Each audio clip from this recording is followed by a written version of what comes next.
अपने मनोभावों को श्याम सुंदर के चरणों में, प्राण प्रीतम राधा रानी के चरणों में भाव विह्वल होकर के सुना रही है। हा नाथ रमण प्रेष्ठ क्वासि क्वासि महाभुज दास्यास्ते कृपणाया मे सखे दर्शय सन्निधिम।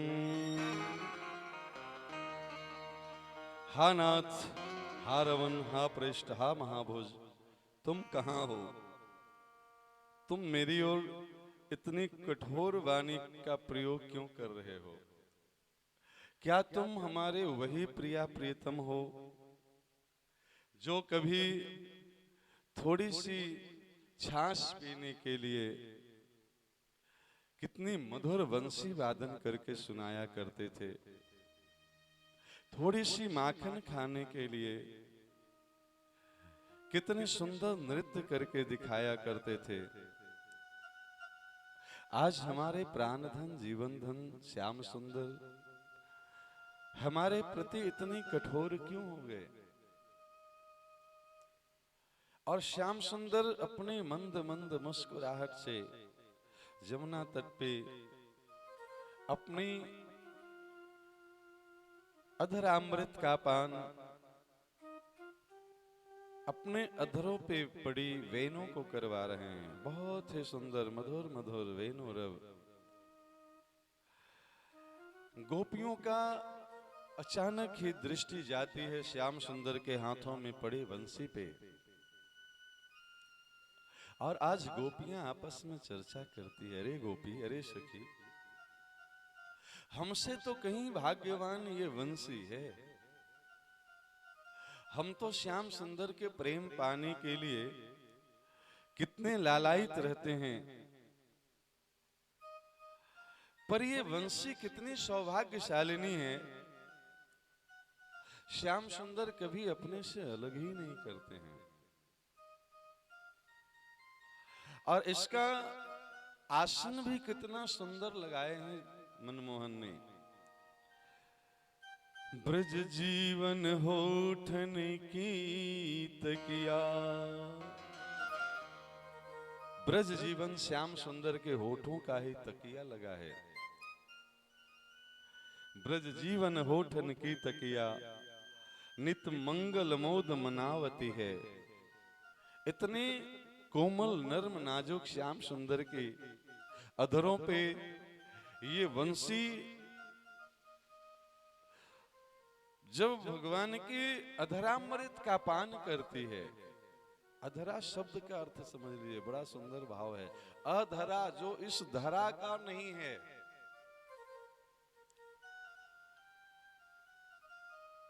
श्याम सुंदर इस धरा पे लीला कर रहे हैं प्यारे, पर तो हैं ये साक्षात गोलोकवासी साकेतवासी। इस धरा पे इनकी लीला करने से इस धरा की महत्व बढ़ गई। जयति ते अधिकम जन्मना व्रज, ते अधिकम जयति। गोपियां कहती है श्याम सुंदर तुम्हारे जन्म लेने से इस व्रज की महिमा बढ़ गई और ज्यादा जय जयकार होने लगी। प्यारे, हमारा आपका ये शरीर ही वृंदावन है। 84 लाख योनियों में इसकी महिमा तो है पहले से, पर जब इसमें श्याम सुंदर की भक्ति उदय होती है ना, तब इस शरीर की महिमा बढ़ती है, तब इसकी जय जयकार करने की लायक स्थिति बनती है। जयति ते अधिकम, और अधिक जय जयकार हो रही है श्याम सुंदर। कब? जब से तुमने इस व्रज में जन्म लिया है। तो ये अधरा अमृत का पान कर रही है, अधरा की जो अमृत है।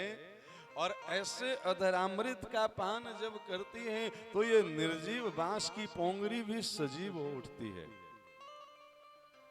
ब्रज जीवन होठन को तकिया नित मंगल मोद मनावती है। दूसरी गोपी कहती है कि अरे देखो तो इसकी सौभाग्य की, सिर्फ इसके तकिया कोमल नहीं है, आसन कोमल नहीं है। आपका वेट बहुत कोमल लग जाए, गद्देदार लग जाए, पर गर्मी का मौसम हो तो बिना पंखे की हवा की नींद नहीं आएगी। बोले इस संसार सागर में जो पाप ताप संताप की गर्मी है, उससे श्याम सुंदर इस बंसी की रक्षा कैसे करते हैं? तो ब्रज जीवन होठन को तकिया नित न मंगल मोद मनावती हैं। शीतल मंद सुगंध भरी अलकावली पवन डुलावती है। होठों पे श्याम सुंदर रखे हैं बंसी को, और मस्तक पे जो मेरे गोविंद के घुंघराली बाल हैं, जो बंसी वादन की मस्ती में झूमते हैं ठाकुर जी, तो वो अलकावली हिलोरे ले रही है। गोपियों को लगता है कि ये श्याम सुंदर अपनी ये मकराकृत अलकावली से इस बंसी को हवा कर रहे हैं, पंखा चल रहे हैं। अब खूब सुंदर पलंग पे खूब अच्छी गद्दे लगे हैं, पंखा भी चल रहा है, शीतल मंद सुगंध पवन चल रही है, और उस समय कोई सुख पूर्वक धीरे धीरे चरण सेवा कर दे तो कितना सुख मिलता है। यहां भी गोपियों को दिख रही है कि ठाकुर कितने अच्छे से इनकी चरण सेवा कर रहे हैं। शीतल मंद सुगंध भरी अलकावली पवन डुलावती है। पद चापत श्याम दो कर सो तब हो मन मोदन पावती है। पद चापत श्याम दो कर सो, दोनों हाथ की उंगलियों से ठाकुर जी मानो इन वंशी की चरण सेवा कर रहे हैं। तब हो मन मोद न पावती है। इतना विनोद है मन में, इतनी प्रसन्नता है गोपी बंसी को, इसीलिए तो वो फूले नहीं समाती है। एक गोपी पूछती है कि अरे बंसी, तुम्हारी ऐसी कौन सी विशेषता है, तुम्हारे इस कौन से गुण पे रीझ करके ठाकुर जी हमेशा अपने अधरामृत का पान कराते हैं, अपने अलकावली से हवा करते हैं, अपने हाथों से तुम्हारी चरण सेवा कर रहे हैं, तुम्हारी ऐसी कौन सी विशेषता है? बंसी कहती है कि अरे गोपी, हमारी यही विशेषता है कि हमें कोई विशेषता नहीं है। हमारी विशेषता क्या है कि हमें कोई विशेषता नहीं है। हमने अपने आप को गोविंद के हाथों में सौंप दिया है। बंसी में कुछ होता है, बंसी बोलती तो है, पर वो बोलती है जो श्याम सुंदर बोलना चाहे। श्याम सुंदर चाहे तो विरह की गीत सुना लें, श्याम सुंदर चाहे तो मिलन की गीत सुना लें। तीसरी गोपी कहती है, कोई ऋषि रूपा भी तो गोपी है। बोले अरे गोपी, इस बंसी की तपस्या तो देखो, ये बांस के रूप में न जाने कितने वर्षों तक जाड़ा गर्मी बरसात को सहा है। दूसरी गोपी कहती है, अरे गोपी, इसमें कौन सी विशेषता, न जाने कितने अमलात्मा विमलात्मा महात्मा वन उपत्यकाओं में, गिरी कंदराओं में, हिमालय में जाड़ा गर्मी बरसात सह रहे हैं, इसमें इस बांस की क्या विशेषता हो गई? फिर तीसरी गोपी कहती है कि नहीं नहीं गोपी, इसकी विशेषता सिर्फ इतनी नहीं है कि ये जाड़ा गर्मी बरसात को सही है। हाँ तो और क्या हुआ?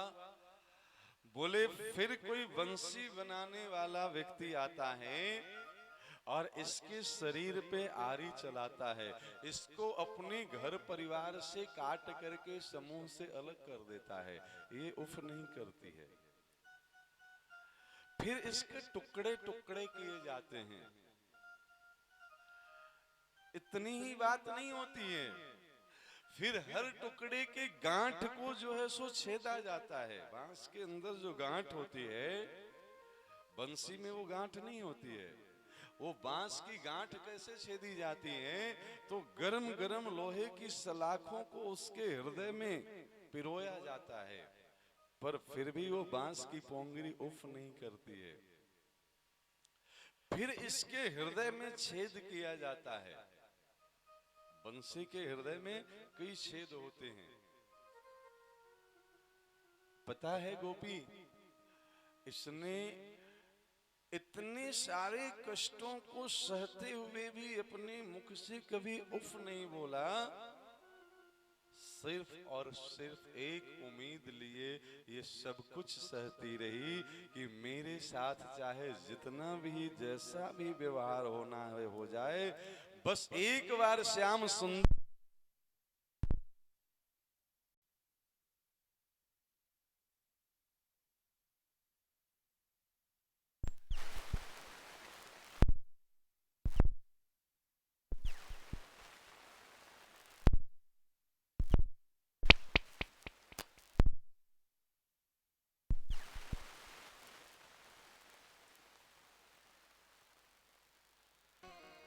बस एक बार श्याम सुंदर अपने हाथों में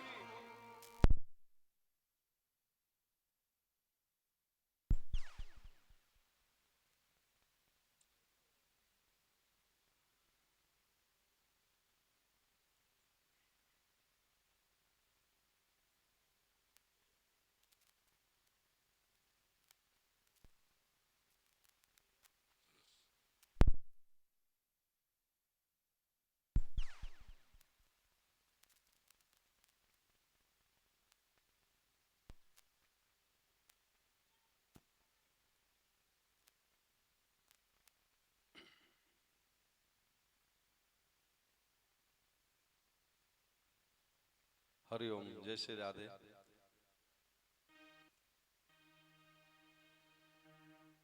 गोपी आपस में चर्चा कर रही है कि जाड़ा गर्मी बरसात को सहना,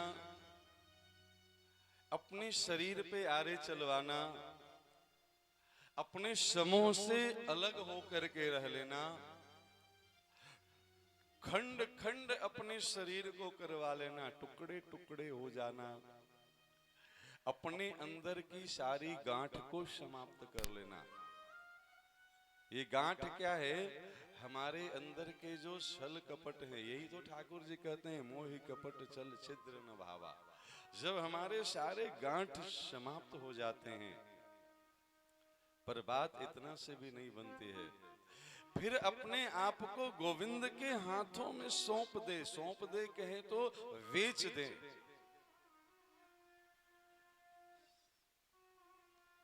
संसारी जीवन सो बांसुरी ने आके तंग, मोहन सो मिलने को अंग अंग आके हैं।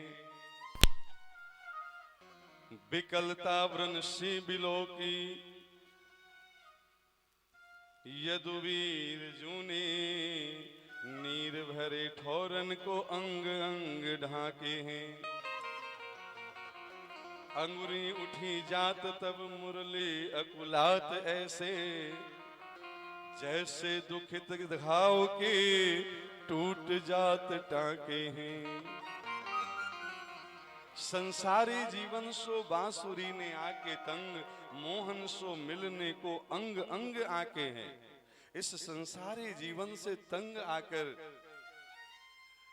वंशी ने अपने अंग अंग को छिन्न भिन्न करवा डाला, अपने गांठ समाप्त कर दिए।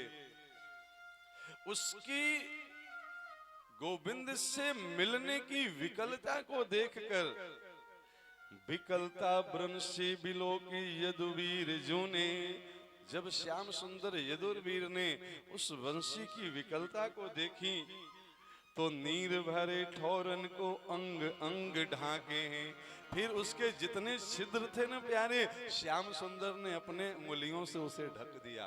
ये हमारे आपके दोष प्यारे, हमारे आपके प्रयास से नहीं मिटने वाले हैं।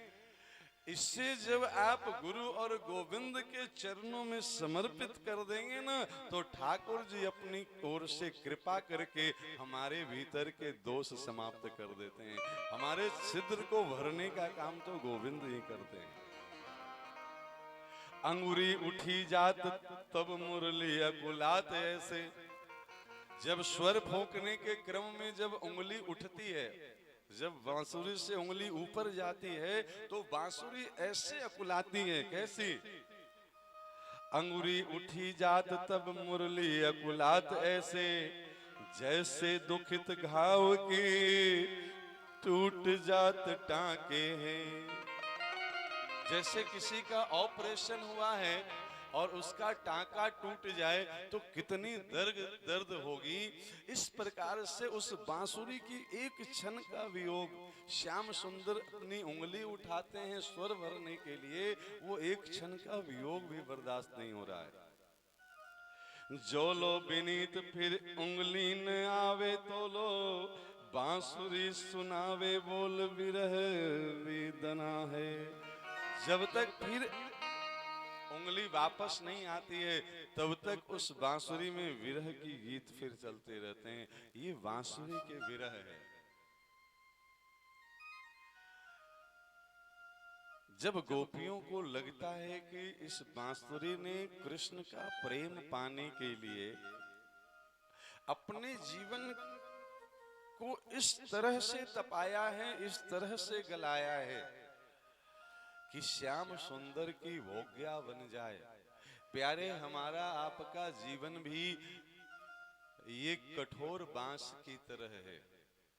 इसमें भी न जाने कितनी गांठ हैं और न जाने कितने छिद्र हैं। छिद्र में श्लेष है, छेद को तो छिद्र कहते ही हैं, कमियों को भी छिद्र कहते हैं। हमारे अंदर न जाने कितनी कमियों का छिद्र भरा पड़ा है। हम एक छिद्र ढांकने का प्रयास करते हैं, दूसरा फिर खुल जाता है। जीव हैं प्यारे, कुछ न कुछ गलती हमसे हो ही जाती है। पर ये हमारे जीवन के सारे छिद्र, सारे गांठ एक पल में तब ठीक हो जाते हैं जब श्याम सुंदर अपने ओर से कृपा करके हमें अपना लें। अस्तु श्याम सुंदर की ओर से कृपा में कोई कमी नहीं है। कहते हैं ना, तेरी करुणा में कोई कमी तो नहीं, पात्रता में हमारी कमी रह गई। प्यारे, भगवान तो है ही करुणा वरुणालय, करुणा सिंधु, कृपा सिंधु। हमारे ऊपर ही न जाने कितने जन्मों के किन किन योनियों के कुसंस्कार भरे पड़े हैं। हम ही सामने होते हुए भी, जीवन के सारे लक्ष्य दृष्टिगोचर होते हुए भी उस ओर कदम बढ़ाने के लिए भी तैयार नहीं होते हैं। एक बार इस बंसी की तरह बस अपने आप को गोविंद के चरणों में समर्पित कर देने की जरूरत है। प्यारे, न कोई शिकायत है न कोई अर्जी, कर लो करा लो भगवान जो है तेरी मर्जी। बंसी कभी अपनी ओर से कुछ बोलती नहीं है। जब तक चाहो तब तक आप यूं ही मौन रहो, चाहो तो 24 घंटा बोलते रहो।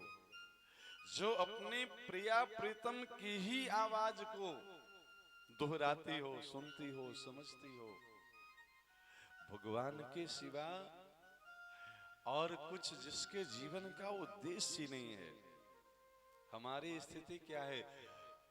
2-3 घंटा तो कथा में इतने अच्छे से बैठते हैं, लगता है कि अमलात्मा बिमलात्मा महात्मा ही सब शरीर धारण करके पंडाल में बैठे हैं। कथा से जैसे उठते हैं, हाँ भाई साहब और बताइए क्या हाल चाल है, कैसा बीत रहा है, और बहन जी घर में सब ठीक है ना। बहुत दिन के बाद मिलते हैं ना, पंडाल में ही सब हाल चाल हो जाता है। कथा सुनकर के उठें और व्यथा शुरू हो जाए, समझिए अभी कथा सुन ही नहीं रहे हैं। कथा सुनने के बाद हमारा जीवन ऐसा होना चाहिए कि जब कभी भी मुखारबिंद से कोई चर्चा हो ना, तो भगवत चर्चा ही हो। आज ये कथा कितनी सुंदर कही महाराज जी ने, आज आज बंसी के ये भाव कितने सुंदर थे, आज गोपी के ये भाव कितने सुंदर थे। 4 घंटे 3 घंटे कथा सुनने के बाद कुछ नहीं समझ में आता है चर्चा करने के लिए, फिर अनावश्यक चर्चा शुरू हो जाती है हमारे जीवन में। कहीं न कहीं हम अभी अपने अंदर न जाने कितनी गांठ और कितने छिद्र लेकर बैठे हैं। फिर कहते हैं हमारे ऊपर कृपा नहीं हो रही है, महाराज जी कृपा कर दो।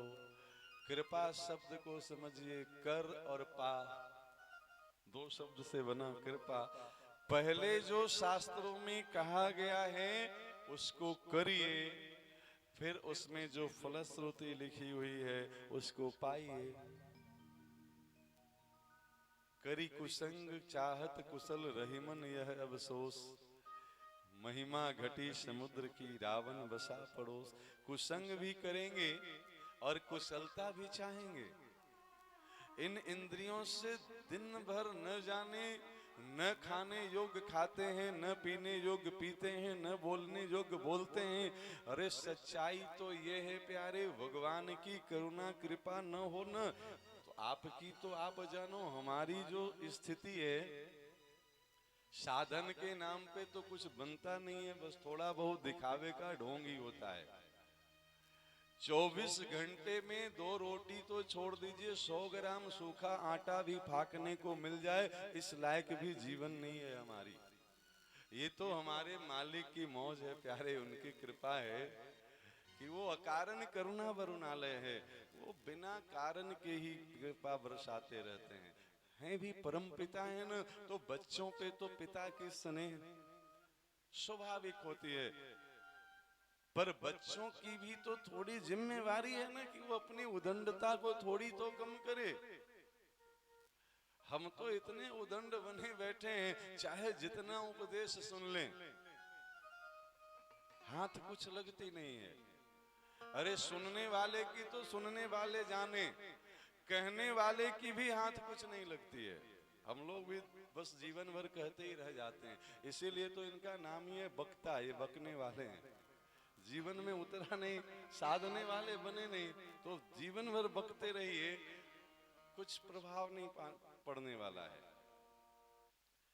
भगवान से जिसकी जितनी दूरी है वो तो वो जाने, जो जितना निकट रहता है वो तो कम से कम अपना ले। हम यहाँ से पहले दिन बताते हैं कि भागवत जी वांगमयी प्रतिमूर्ति हैं, राधा कृष्ण के रूप में विराजमान हैं। अब बताइए सबसे निकट कौन है भगवान के, आप हैं कि हम हैं? तो हम में तो वो गुण आना चाहिए ना जी जो हम बता रहे हैं, कहाँ आ पा रही है? अच्छा हमारे बाद सबसे निकट हैं, देखिए गंधर्व लोग, कितने गुण आया होगा ये तो भगवान ही जानते होंगे या ये लोग जानते होंगे। आपकी तो ठीक है, आप जानो, आप तो जानबूझ के दूर बैठते ही हो, कोई लेना देना है नहीं। एक व्यक्ति रोज कथा सुनने जाता था और खूब बढ़िया कारपेट बिछी थी, फिर भी वो अपनी तौलिया बिछा के बैठता था। और एक बात एकदम कंठस्थ करके जाता था, पूरी कथा सुनने के बाद वो उठता था तो अपनी तौलिया को कस के झाड़ता था। किसी ने पूछा कि भैया एक तो इतनी सुंदर कालीन, उस पे तुम्हें तौलिया बिछाने की जरूरत क्यों पड़ती है? अब बिछा के बैठे तो बैठे, रोज उठते हो तो झाड़ते क्यों हो? बोले देखो यहाँ जो सुनना है ना सब यहीं झाड़ के जाना है, इसको लेके जाना नहीं है। महाराज जी की इन बातों को लेके घर चले गए तो घर बर्बाद हो जाएगा, फिर तो छोड़ के जाना पड़ेगा हिमालय। इन सारी बातों को मानिए मत, मान लीजिएगा तो बहुत गड़बड़ है। हाँ मनोरंजन के लिए सुन लीजिए, ठीक बात है। हमें पता है कि नहीं मानिएगा, इसलिए हम स्वीकार कर लिए। अरे जब हम ही नहीं मान रहे हैं तो आप क्यों मानिएगा? रामचरितमानस में एक मंत्र है, चौपाई है, हरहि शिष्य धन शोक न हरहि ते गुरु घोर नरक में पड़े। चेला बनाने से पहले गुरु जी को 1008 बार इसका जप कर लेना चाहिए, तब किसी को दीक्षा देना चाहिए, लिखा हुआ है, समझे कि नहीं? अर्थ समझ में आया? हरहि शिष्य धन शोक न हरहि, शिष्य का धन का हरण तो कर लिए, उसके जीवन का शोक का हरण हुआ नहीं, तो शिष्य का तो जो होगा वो जाने। ते गुरु घोर नरक में पड़े, गुरु जी नरक में जाएंगे इसकी गारंटी है। मान रहे हैं हम लोग तो बस लाइन लगा करके चेला बनाने में पड़े हैं कि भैया चेला की संख्या जितना ज्यादा होगा आश्रम बनाने में उतना ज्यादा सुविधा होगी, दान तो चेला ही देगा ना जी। दुर्घटना क्या हो रही है सुन लीजिए। हम जाते हैं गुरु जी के पास, क्यों जाते हैं? भगवत प्राप्ति के लिए, हमें भगवान की प्राप्ति हो ऐसा कोई उपाय बताइए। गुरु जी क्या कर रहे हैं? भगवान तो चेला को मिला कि न मिला भगवान जाने, भगवान है ही नहीं है उनके पास, वो हमको पकड़ा दे रहे हैं संप्रदाय। आप राम नाम का मंत्र ले लिए तो रामानंदी संप्रदाय के हो गए, आप हमारे से मंत्र ले लिए तो आप निम्बारकाचार्य के संप्रदाय के हो गए, आप उनसे मंत्र ले लिए तो ये गौड़ीय संप्रदाय के हो गए, आप गायत्री मंत्र ले लिए तो गायत्री परिवार के हो गए, आप शिव चर्चा में बैठते हैं तो ये शिव चर्चा वाले हो गए। सबकी दुकानदारी अलग अलग। अब मुश्किल यह है कि इतना डरा दिया गया है कि एक दुकान से दूसरे दुकान पे गए नहीं कि आप नरक में गए। खतरा चेला को नहीं, खतरा गुरु जी को है कि मेरा चेला दूसरे पे गया तो मेरी सेल खत्म हो जाएगा, समझे कि नहीं? हम धार्मिक बनने के लिए आए हैं गुरु जी के पास कि सांप्रदायिक बनने के लिए आए हैं? आज तक मैंने किसी ग्रंथ में नहीं पढ़ा कि यहाँ धर्म अलग अलग होता है। इसी भागवत जी में लिखी है, हम आपको पढ़ के सुना सकते एक एक लाइन। श्रीमद् भागवत महापुराण के 12 अक्षर मंत्र, ओम नमः भगवते वासुदेवाय, गायत्री मंत्र, सूर्य भगवान के मंत्र, एकादशी, तुलसी, गाय, गंगा, गीता, ऐसे 18 नाम है इसमें। इनमें जो वेद समझता है वो महामूर्ख है, लिखा हुआ है इसमें। इसमें कोई वेद ही नहीं है, समझे कि नहीं? फिर वेद कौन पैदा कर रहा है? तो जो सबसे निकट है वही तो पैदा कर रहा है ना जी। ज्ञान बांटने की जिम्मेवारी तो हमारी है ना, और हम भगवान के सबसे निकट हैं, और उसमें जो लिखा है वो हम समझ नहीं पाए, तभी तो ये गलती हो रही है। हमारे पास जब लोग दीक्षा लेने आते हैं तो हम ये सोच के नहीं देते हैं कि हाँ बेटा आपका आत्म कल्याण कैसे हो ये सीख के जाइए। हम ये सोच के देते हैं कि चलो इतनी संख्या बढ़ी, अब हमारी मासिक इनकम बढ़ जाएगा, समझे कि नहीं? उसी के लिए गोस्वामी जी लिखे हैं, ते गुरु घोर नरक में पड़े।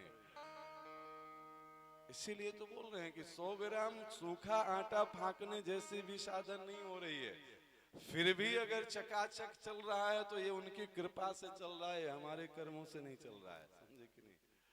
इतने जबरदस्त रूप से ज्ञान फैलाया जा रहा है ज्ञान मंच से, क्या बताएं आपको। घर घर में, गांव गांव में शिव चर्चा आपके यहाँ भी होता होगा ना? शिव चर्चा हम भी थोड़ा करना चाहते हैं, करेंगे आप लोग मेरे साथ? क्यों जी, करें 10 मिनट? हाँ सब तैयार हैं तो एक जोरदार तालियां बजाइए, अभी शिव चर्चा करवाएंगे। सब खुश हो गए कि भागवत कथा वाले भी शिव चर्चा करेंगे। अच्छा है, करना चाहिए, सबको करना चाहिए, लेकिन मेरे साथ कर लीजिए चर्चा और सीख लीजिए कि चर्चा कैसे होना चाहिए।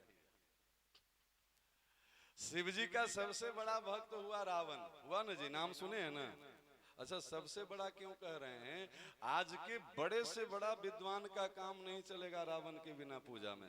शिव तांडव स्तोत्र सभी लोग पढ़ते हैं, जटाटविक गलत जल प्रवाह पावित स्थल गले विलंब विलंबिता भुजंग तुंग मालिका डमट डमट डमट डमट निडाड बड्डमर वयम चकार चंड तांडवम तनोतु न शिवा शिवम। बहुत अद्भुत, ये रावण का लिखा हुआ है, सभी लोग पढ़ रहे हैं ना? इसका मतलब विद्वान था। चेला कैसा था? अपना सर काट काट करके शंकर जी को चढ़ा देता था। चढ़ाता था ना जी, एक दो नहीं, कितना? 10 सर। कोई शिव भक्त ऐसा बैठे हैं इसमें जो अपनी एक आध उंगली भी चढ़ाए हों काट को? कोई है तो हाथ उठाइए। तो सोचिए हमारा लेवल कितना लो है अभी शिव भक्ति में। नहीं जी, जो एक एक सर काट करके 10 बार चढ़ाया, उसकी तुलना में हमारी भक्ति कहां ठहर रही है? एक कानी उंगली भी काट के चढ़ाने की साहस नहीं है। अब दूसरा सवाल का जवाब दीजिए, गुरु को अपने चेला के घर जाना चाहिए कि नहीं जाना चाहिए? क्यों जी, हाँ या ना कुछ तो बोलिए। गुरु जी को चेला के घर जाना चाहिए कि नहीं जाना चाहिए? तो शंकर जी का चेला रावण, और रावण गुरु जी को ले जा रहा था लंका, गए? गए कि नहीं गए? कहां पहुंचे? अभी भी देवघर में बैठे हुए हैं, नहीं गए। आप देवघर वाले बाबा के दरवाजे पे जाके देखिए, आज भी लिखा हुआ मिलेगा रावणेश्वर, वो रावण के द्वारा वहां पे स्थापित है। अच्छा, तो शंकर जी के पास इतनी समझदारी नहीं थी कि चेला के घर जाना चाहिए? बीच में क्यों रूस के बैठ गए? चेला अच्छा, चेला भी कोई सामान्य नहीं था, सर काट काट के चढ़ाने वाला चेला था, बड़ा भगत था। शंकर जी क्यों नहीं गए?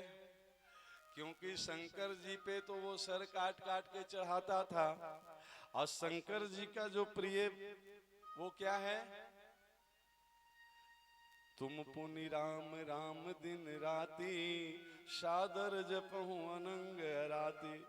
शंकर जी निरंतर पुनि पुनि राम राम राम राम राम राम निरंतर, मतलब राम की उपासना करते हैं। तो शंकर जी के इष्ट राम, और राम से विद्रोह किए हुए था रावण। बोले जो राम का नहीं वो किसी के काम का नहीं, उसके हम क्यों जाएंगे बताइए? राम से विद्रोह करने के कारण शिव जी नहीं गए रावण के यहाँ। ये कथा क्या समझाती है? अब बताइए, शिव परिवार वाले और राम परिवार वाले अलग होंगे कि एक होंगे? क्या होना चाहिए जी?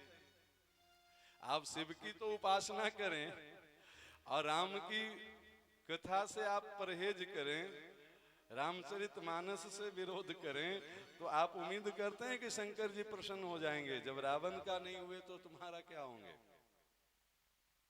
अब दूसरे सवाल का जवाब दे दीजिए। आप लोग चूंकि बहुत अनुभवी लोग हैं इसलिए हम पूछ रहे हैं, बहुत शिव चर्चा में बैठे होंगे, किए भी होंगे, करना भी चाहिए, हम मना भी नहीं कर रहे हैं, हम भी कर रहे हैं।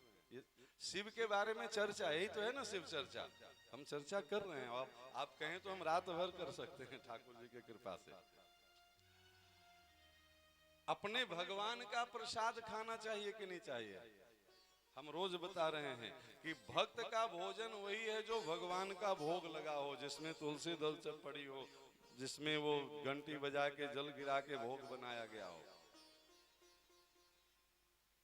हम तो खाते हैं, हम कृष्ण की उपासना करते हैं तो हम ठाकुर जी की प्रसाद पाते हैं। अपने भगवान का प्रसाद पाना चाहिए कि नहीं पाना चाहिए? पाना चाहिए ना जी। तो शंकर जी को जो जो चढ़ाते हैं वो सब आप लोग पाते हैं। क्या क्या चढ़ाते हैं हम नाम बता देते हैं। भांग चढ़ाते होंगे, धतूरा चढ़ाते होंगे, एक आध बार कभी पा करके देखिए। भांग नहीं, धतूरा ही पा लीजिए, 2-4 बीज ही पा लीजिए उसका। अरे प्रसाद है, उसमें क्या, इसमें हंसने वाली क्या बात है? हम तो 56 भोग लगता है तो 56 का 56 पाते हैं, बल्कि उसमें तुलसी दल तो छोड़िए, तुलसी की डंटी भी गिर जाए तो हम उसको भी पा लेते हैं। तो आप अपने भगवान का प्रसाद फेंक क्यों देते हैं? फेंक देना यह प्रसाद का अपमान है, शास्त्र में लिखा हुआ है। पूरे स्वर्ग से लक्ष्मी निराश होकर के विदा होके चल गई थी। इंद्र क्यों भटक रहा था? राजा बलि कैसे स्वर्ग की राजा बन गया? सुन लीजिए 1 मिनट में कथा। दुर्वासा ऋषि एक दिन क्षीर सागर में नारायण के पास गए दर्शन करने के लिए, और नारायण प्रभु प्रसन्न हो गए, अपने गले का हार कौस्तुभ मणि का हार निकाल करके दुर्वासा जी को पहना दिए। कई बार पहना देते हैं, महाराज जी लोग भी पहना देते हैं। दुर्वासा जी वहां से चले और रास्ते में देवराज इंद्र मिला, ऐरावत पे सवार होकर कहीं जा रहा था। उसने खूब श्रद्धा पूर्वक प्रणाम किया दुर्वासा जी को, तो दुर्वासा जी ने वो प्रसादी माला देवराज इंद्र को पहना दी।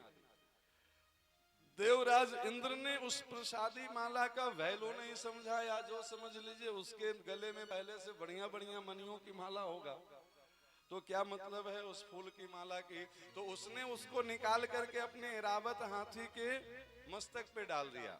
अब हाथी को क्या पता कि क्या है भैया, थोड़ी देर तो झुमाया, उसके बाद अपनी सूंड से माला घींचा, तोड़ करके नीचे पटका, अपने पैरों से कुचल दिया। दुर्वासा जी इस दृश्य को देख लिए, तुरंत श्राप दे दिए, रे इंद्र, इंद्र पद के अहंकार में तूने नारायण की प्रसादी का अपमान किया है, जा तू लक्ष्मी विहीन हो जा।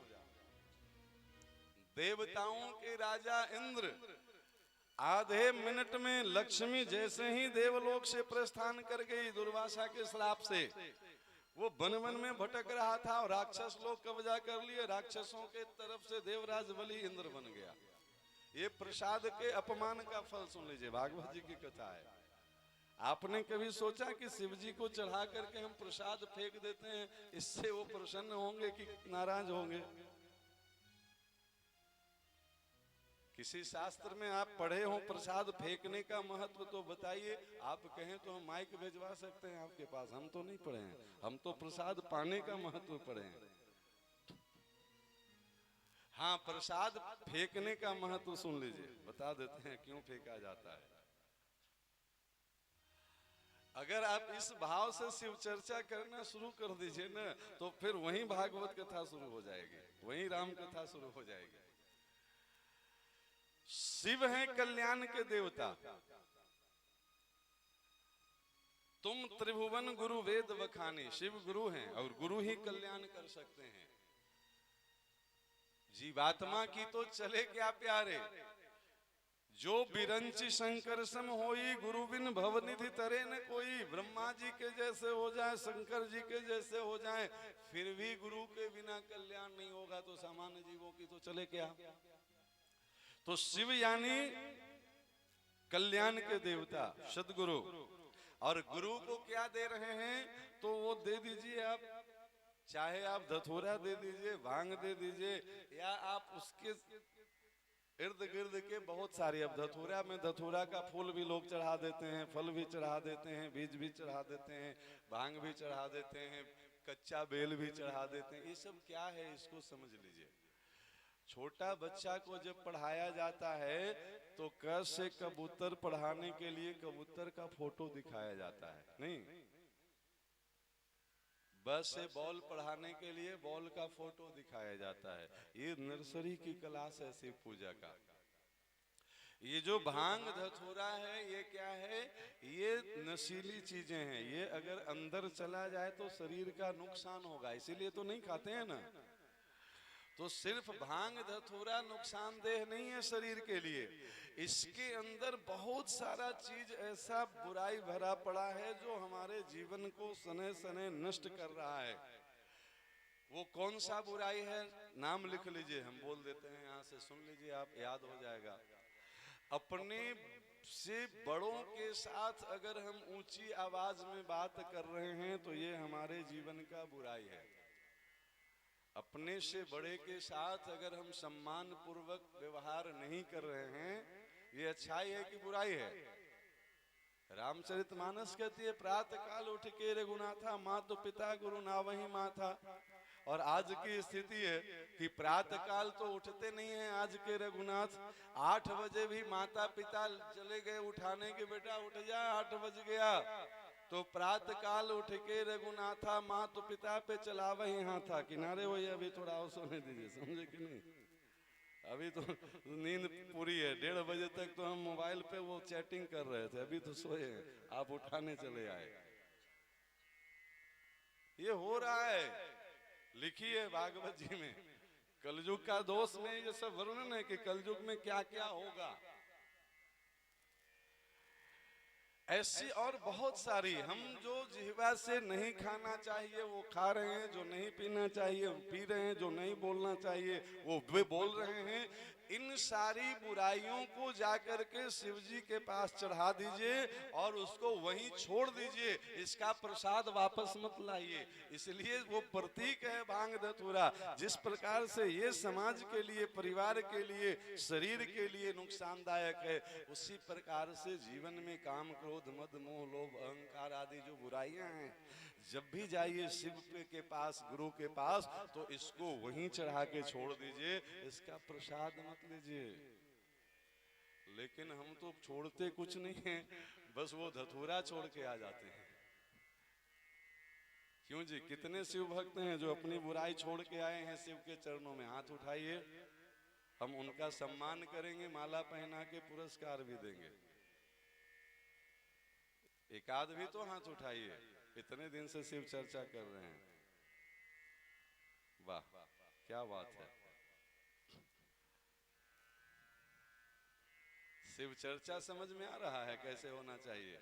शिव के पास बैठ के ऐसे चर्चा करिए कि कैसे शिव से जुड़ने से हमारा कल्याण होगा, शिव का कौन सा गुण हम अपनाएं तो कल्याण होगा। हम शिव के पास कैसे जाते हैं वो भी सुन लीजिए, उसकी भी कथा। एक दिन शिव और पार्वती कैलाश पे विराज रहे थे। अचानक से कैलाश हिलने लगा। माता पार्वती बोले, प्रभु प्रलय के देवता आप यहाँ बैठे हैं, आपके बिना प्रलय कैसे आ गया, कैलाश कैसे हिल रहा है? महादेव मुस्कुराए, बोले, देवी प्रलय नहीं आया है, मेरा चेला आया है। हाँ, आज भी होता है, चेला जाए गुरु धाम में और हड़कंप न मचे तो उसको लगता है कि मेरा कोई वैल्यू नहीं है, कोई हमको पहचान ही नहीं रहा है। गुरुजी दौड़ने लगे कि भैया इसका रूम का ऐसे ठीक करवाओ, इसका गद्दा बदलवाओ, समझे कि नहीं? तब चेला को लगता है कि हम एकदम खास हैं गुरुजी के लिए, समझे कि नहीं? हम इतने दूर से आए गुरुधाम में, कोई बात ही नहीं कर रहा है, कोई पहचान नहीं रहा है। जब अभी भी चेला जाए और गुरुधाम में हड़कंप आ जाए, समझिए ये चेला नहीं, रावण ही आया है, समझे कि नहीं? ये शास्त्र की कथा है। पार्वती जी बोले, चेला आया है तो गुरुधाम को क्यों हिला रहा है? बोले, अपने बल का प्रदर्शन कर रहा है। अच्छा, हुआ क्या था ये सुन लीजिए। रावण जब अपना पूरा बल कैलाश के एक तरफ दिया ना, तो उसके भार से कैलाश अनबैलेंस हो गया, समझे कि नहीं?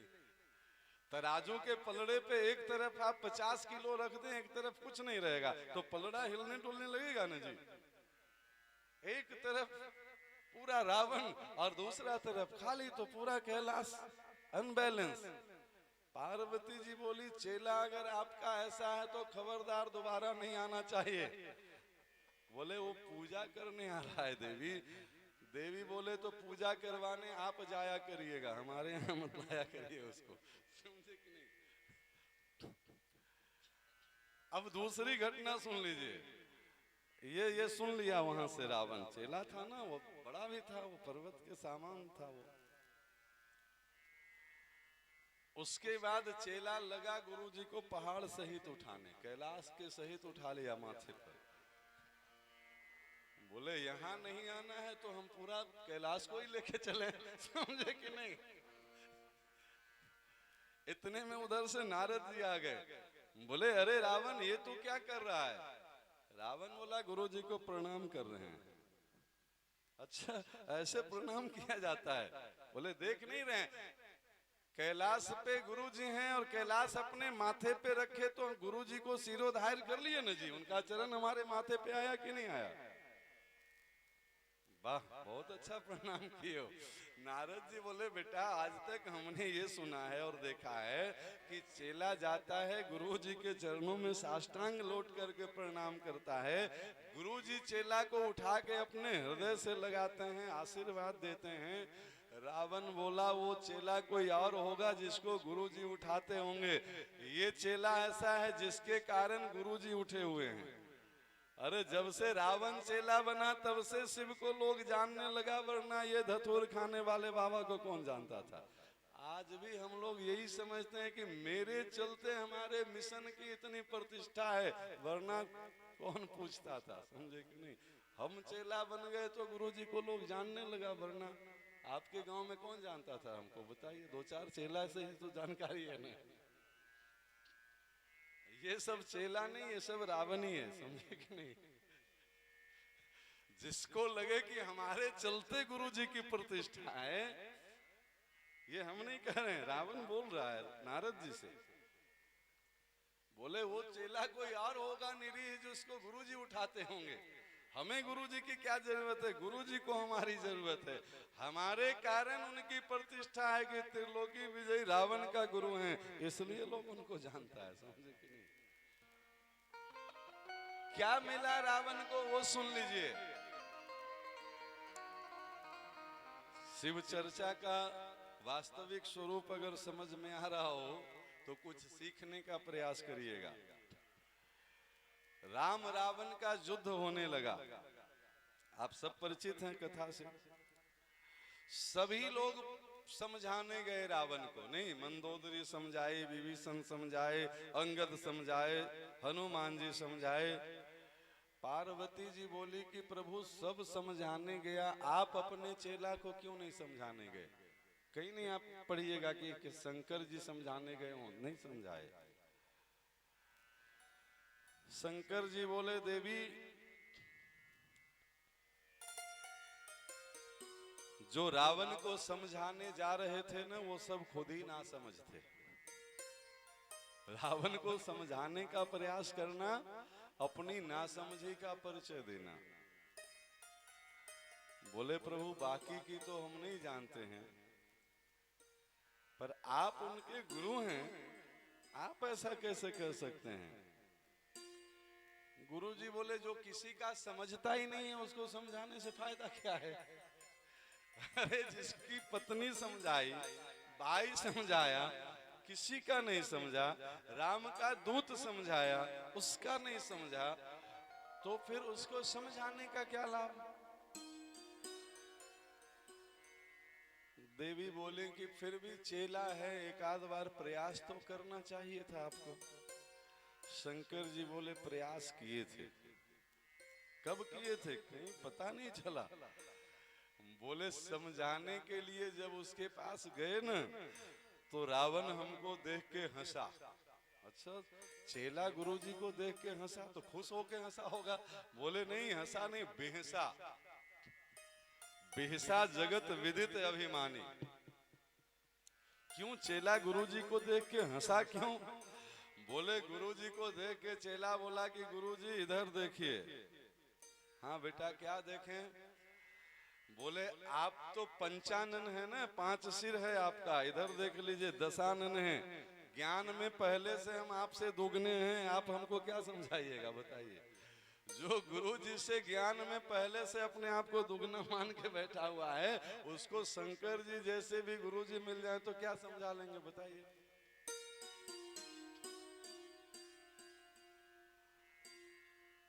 पार्वती जी बोले तो इसका मतलब आपके चेला का कल्याण नहीं होगा।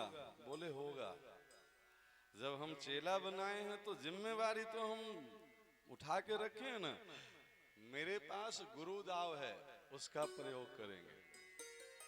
तो जब शंकर जी के समझाने से नहीं समझा, जब हंसा तो शंकर जी वापस आ गए, समझाए नहीं। जब मिलन में ही ये घटना हो गई, शंकर जी वापस हो गए। बोले अब इसको समझाने के लिए हमको अपना असली रूप में आना पड़ेगा। तो शंकर स्वयं केसरी नंदन, शंकर जी हनुमान जी का रूप, हरते भय हनुमान, शंकर हनुमान बन गए।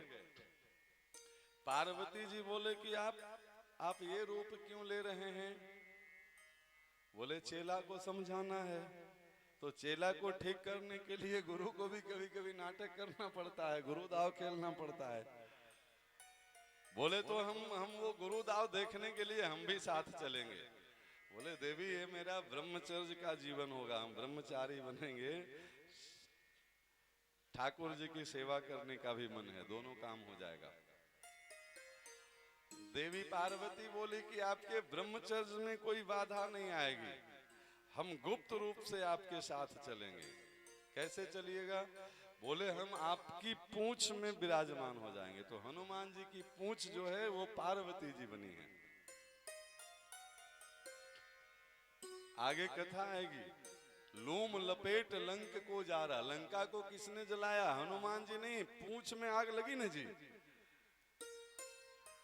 अच्छा, पार्वती जी ही जलाए हैं लंका, शंकर जी नहीं। कोई गुरु क्यों अपने चेला का घर जलाएगा? अब आप कहिएगा कि तो पार्वती जी को क्या दुश्मनी थी? पक्का दुश्मनी थी। वो सुन लीजिए कहां से दुश्मनी शुरू हुई थी। एक दिन शंकर जी के घर कैलाश पे पार्वती जी की दो बहनें मिलने आई। एक हैं लक्ष्मी जी, एक हैं सरस्वती जी। अब बहनें मिलती हैं तो आज भी एकदम अद्भुत बात होती है। अब दोनों मिल करके पार्वती जी से ऐसा ऐसा हाल चाल पूछें, अच्छा बाबा कुछ कपड़ा उपड़ा सिलवाए हैं कि अभी भी नंग दड़ंग रहते हैं? घर और तो कहीं फ्लैट दिख नहीं रहा है, कैलाश पे ही निवास है। कपड़ा उपड़ा धोने के लिए वॉशिंग मशीन आया कि अभी भूते प्रेत कपड़ा धो रहा है? ये क्या था? उपहास था, कटाक्ष इसको कहते हैं। पार्वती जी को बड़ा बुरा लगा कि अब मेरी ये बहनें, इसका ऐश्वर्य क्या कहना है कि ब्रह्मलोक में रहती है और एक क्षीर सागर में रहती है। शिव जी आए उधर से, बोले देखिए मेरे लिए तो कोई दिक्कत नहीं है, लेकिन बड़ी बदनामी हो रही है, बहनों ने ऐसे ऐसी ताना दे के गई है। अरे ज्यादा नहीं तो एक आध बढ़िया घर ही बना लीजिए, थोड़ा अच्छा लगेगा। कहाँ पहाड़ पे पड़े रहते हैं। शंकर जी तुरंत स्मरण किए विश्वकर्मा जी के, देव शिल्पी हैं। बोले त्रिलोकी में सबसे बढ़िया भवन बनाओ, आज तक किसी लोक में किसी का भवन नहीं हो वैसा भवन। इसलिए तो आगे लिखे हैं गोस्वामी जी, मंदिर मंदिर प्रतिकर शोधा। मंदिर बनाया गया था, घर नहीं, सोने का मंदिर। अरे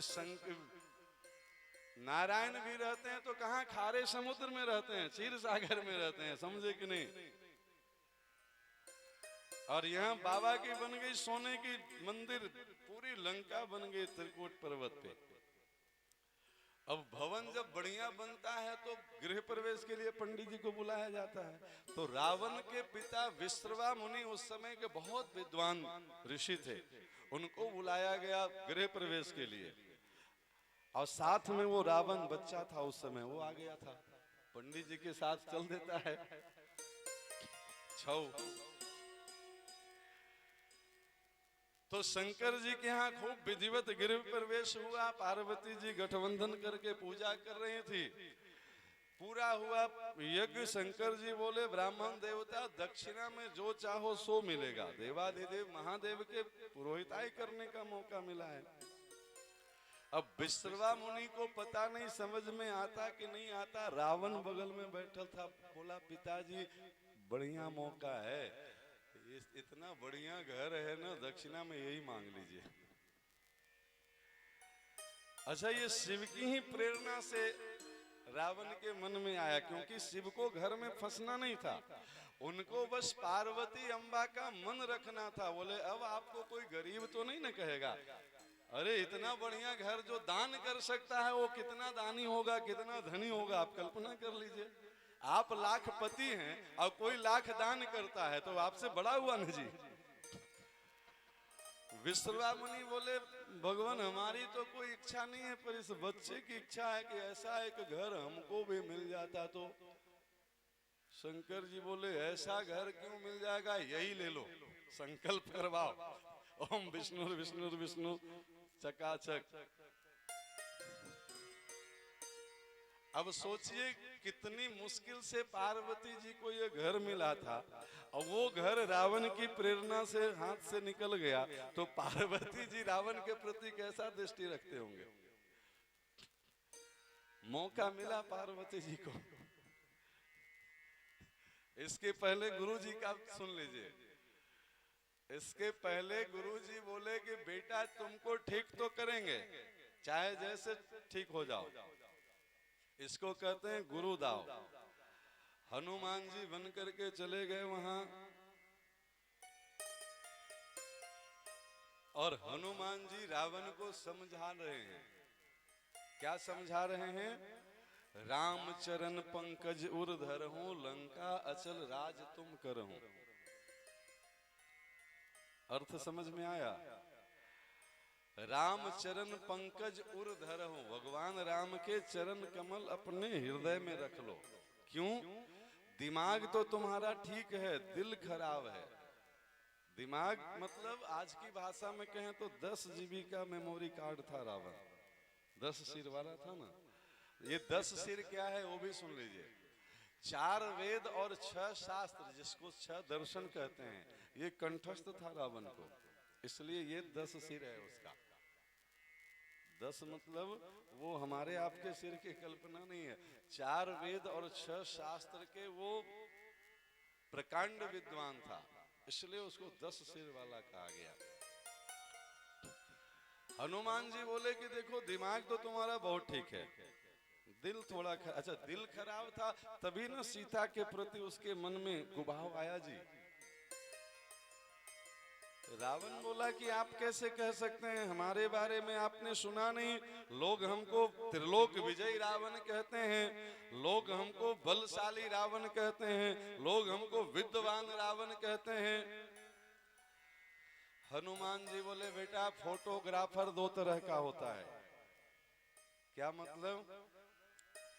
एक फोटोग्राफर वो जो आप लोग जानते हैं, कैमरा लेकर के जब आएगा आपके सामने बोलेगा बहन जी जरा मुस्कुराइए, नहीं? अच्छा सामान्य दिनों में तो ठीक है, किसी की बेटी की विदाई हो रही हो फिर भी कैमरामैन बोलेगा बाबूजी जरा मुस्कुराइए। क्या मुस्कुराए, बेटी विदा हो रहा है, कलेजा फटा जा रहा है, वो बोलेगा फटने दीजिए, कलेजा का फोटो नहीं आने वाला है, आप तो बाहर से मुस्कुराओ। भीतर से कलेजा फट रहा है उसका फोटो थोड़े आएगा, आप तो बस बाहर से मुस्कुराओ उसका फोटो आएगा। तो एक तो ये है कैमरामैन फोटो खींचता है, दूसरा कैमरामैन वो होता है जो एक्सरे वाला होता है, वो भी फोटो खींचता है। देखे है ना? वो कहाँ का खींचता है?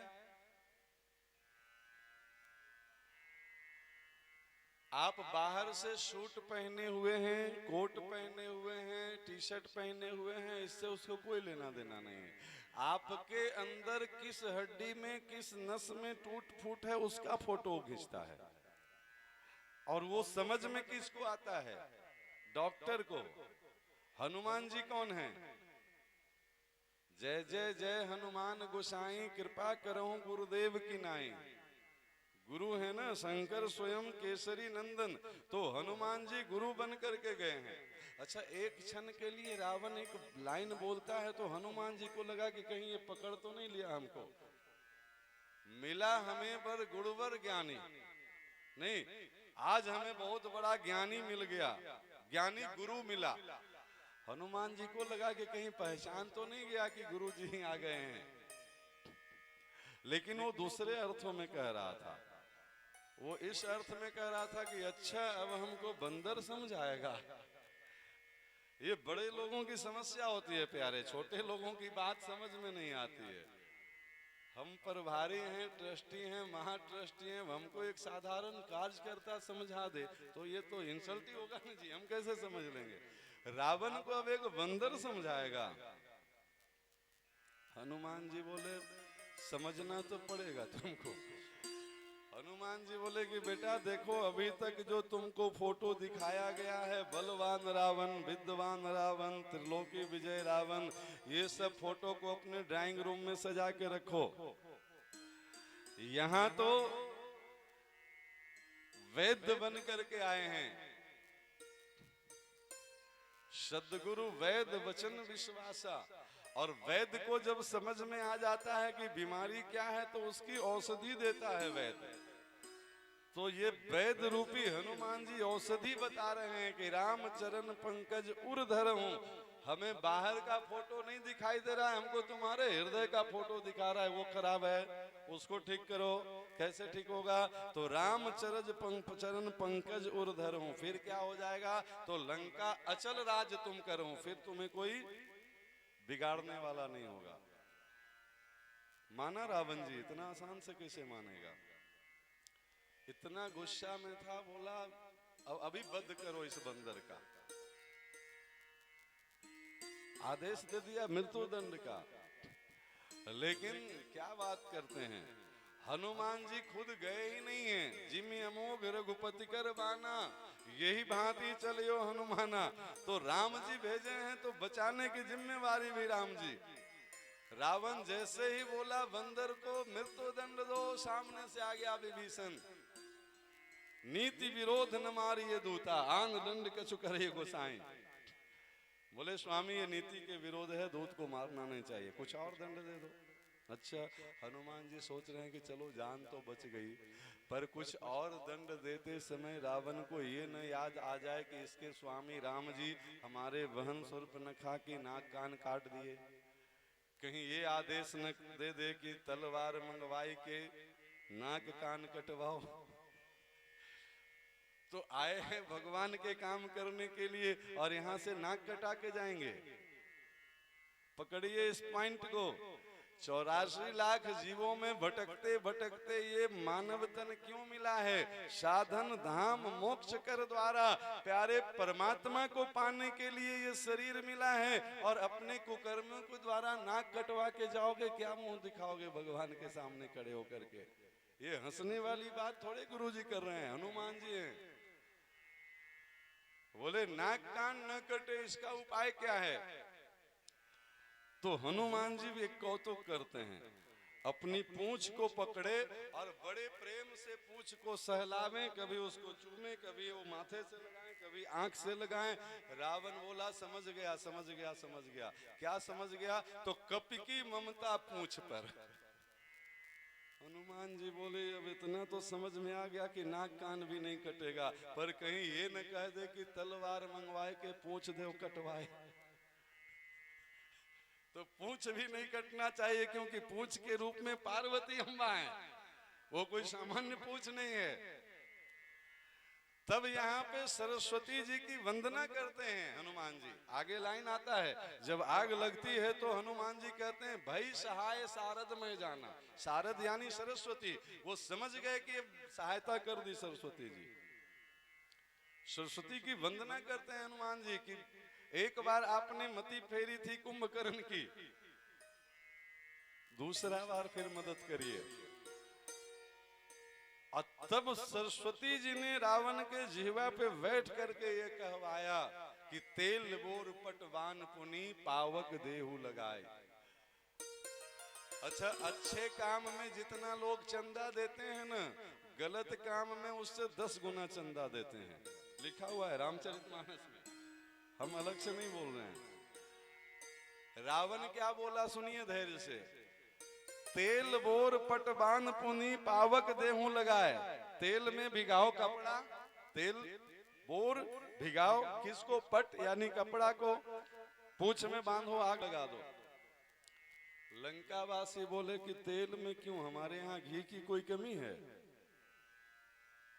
किसी को जलाना हो तो तेल से क्यों, घी से जला दो। ये आगे लिखी हुई है, रहा न नगर बसन घृत तेला। घी खत्म हो गया। अच्छा, घी बोलवे नहीं किया था रावण, तो खत्म कैसे हो गया? जो देना नहीं था वो खत्म हो गया। सोचिए, मांगा जा रहा है तेल, लोग दे रहे हैं घी एकदम उदारता पूर्वक, कंटर के कंटर। आज भी यही होता है। धार्मिक आयोजनों में तो बहुत समझाना पड़ता है। और कुरूती वाले आंदोलन में तो इतना देर में कितना नोट उड़ गया होता प्यारे, एकदम। अब तक तो 100 अनाउंसमेंट हो गया होता, फलना बाबू के तरफ से 5100 रुपया। मानो उनके पितृ लोग भी प्रसन्न हो रहे होंगे कि हमारे ही कुल में इसको पैदा होना था। वो आवाज वहां तक जरूर पहुंचती होगी, समझ। यहाँ वाला तो पहुंचेगी नहीं, भरोसा ही नहीं है, इसलिए यहाँ का कोई मतलब नहीं है। लेकिन उसका परिणाम सुन लीजिए। हनुमान जी गुरु जी बता रहे हैं, रहा न नगर बसन, कपड़ा खत्म, घृत घी खत्म। लंकावासी बोला हनुमान जी कपड़ा खत्म, घी खत्म, तेल बचा है, लाएं? हनुमान जी बोले जिसकी जैसी श्रद्धा है सब ले आओ। तो रहा न नगर बसन घृत तेला, फिर तेल आया। हनुमान जी क्या किए, बाढ़ पूंछ की नी कपि खेला। हनुमान जी जितना लोग उसमें कपड़ा लपेटे उतना ये पूंछ बढ़ाएं। भाव समझिए, जब जब दुनिया वाले भक्त की पूंछ जलाने का प्रयास करते हैं, पूंछ एक अंग विशेष को तो कहते ही हैं, पूंछ का मतलब सम्मान होता है। नहीं, लोग कहते हैं ना, उनके यहाँ गए चाय की कौन, पानी का भी किसी ने नहीं पूछा। इनकी तो बड़ी पूंछ है समाज में, नहीं। और जब जब भक्त की पूंछ बढ़ती है तो आज भी लोग जलाने के लिए कोई कोर कसर नहीं छोड़ते हैं। अपना घी डाल दें तो डाल दें, सब खत्म हो जाए पर इसकी पूंछ जलनी चाहिए। पर भगवान की कृपा बड़ी अद्भुत है, जब जब संसार के लोग भक्त की पूंछ जलाने का प्रयास करते हैं प्यारे, तब तब भगवान के भक्त की पूंछ और बढ़ती चली जाती है। बाढ़ पूंछ की ने कभी खेला, खेल खेल में उसकी पूंछ बढ़ती है। क्यों? क्योंकि उसने अपने आप को राम के हाथों में समर्पित कर दिया है। ये सब हनुमान जी का नहीं हो रहा है, ये राम जी का हो रहा है। राम काज कीने बिना मोहि कहां विश्राम, ये राम काज कर रहे हैं, अपना कोई मतलब नहीं बनता है। अब सब मिलजुल करके हनुमान जी के पूंछ में आग लगाए। देखिए भगवान वापस कितना करते हैं, कितना आग लगाए होंगे जी उनके पूंछ में। थोड़ी सी माचिस की चिंगारी हनुमान जी वापस कितना किए।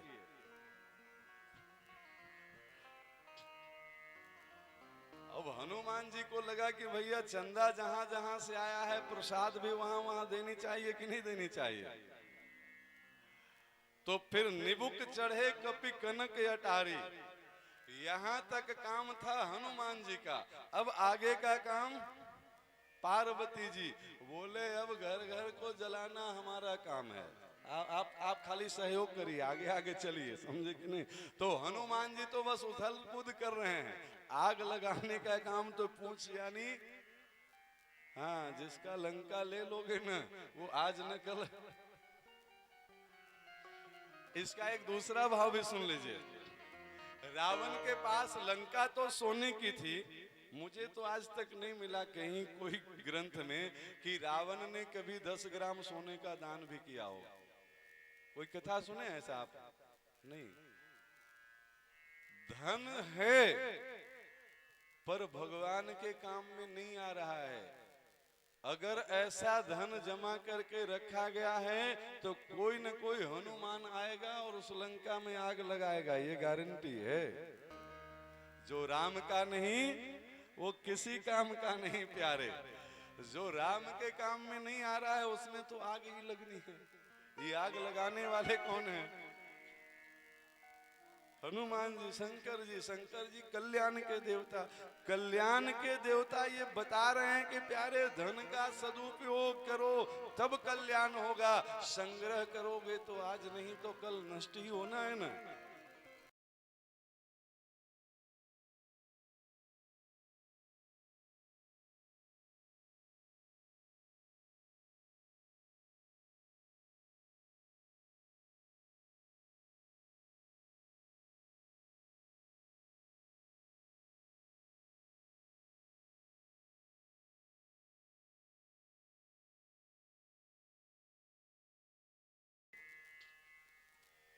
अच्छा, भगवान की बात भी बता दें आपको।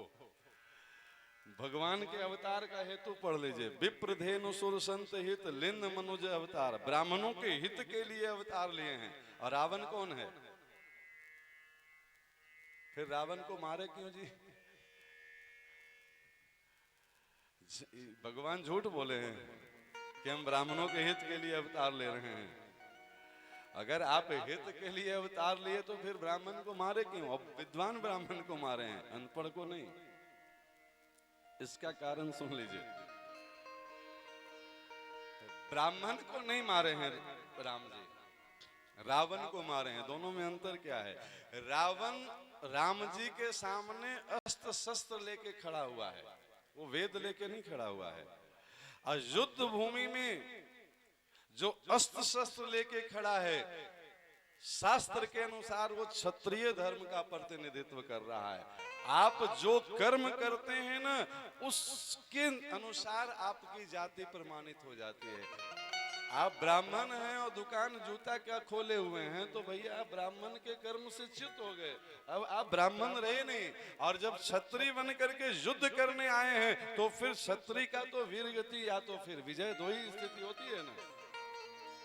रावण ब्राह्मणत्व को छोड़ के क्षत्रियत्व को धारण कर चुका है। एक दो नहीं, 100 कथा सुना सकते हैं।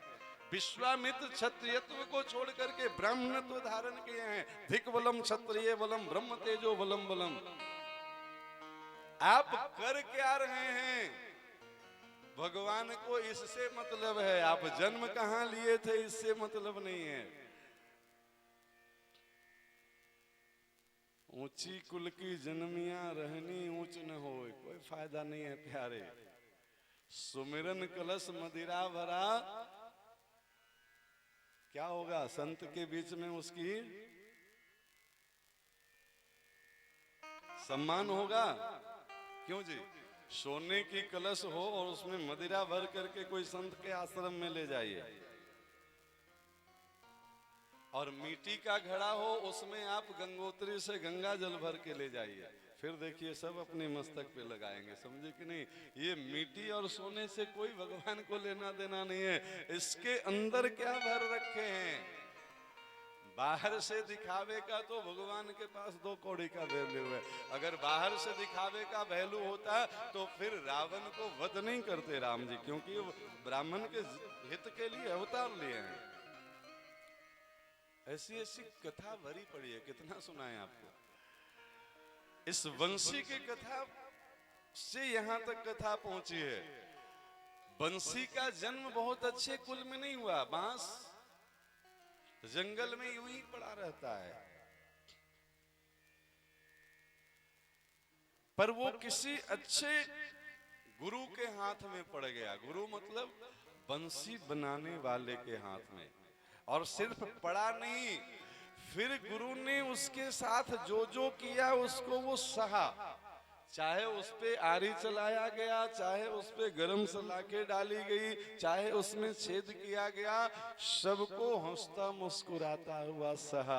आप बहुत ध्यान से समझिए, गुरु के द्वारा दिए हुए अनुशासन शिष्य को कष्ट देने के लिए नहीं होता है, उसको परमात्मा के हाथों में पहुंचा देने के लिए होता है। प्यारे, तुम में जो जो छिद्र है उसको हम इसलिए मिटा रहे हैं क्योंकि जगत से निकल करके तुम जगदीश के हाथों तक पहुंच जाओ। प्यारे, गुरु का अनुशासन मान लेना ये फायदे की बात है कि घाटे की बात है? एक तो कथा, हरिश्चंद्र ने अपने आप को बेच दिया, पत्नी को बेच दी, बेटे को बेच दिया, घाटे में रहे कि फायदे में रहे जी?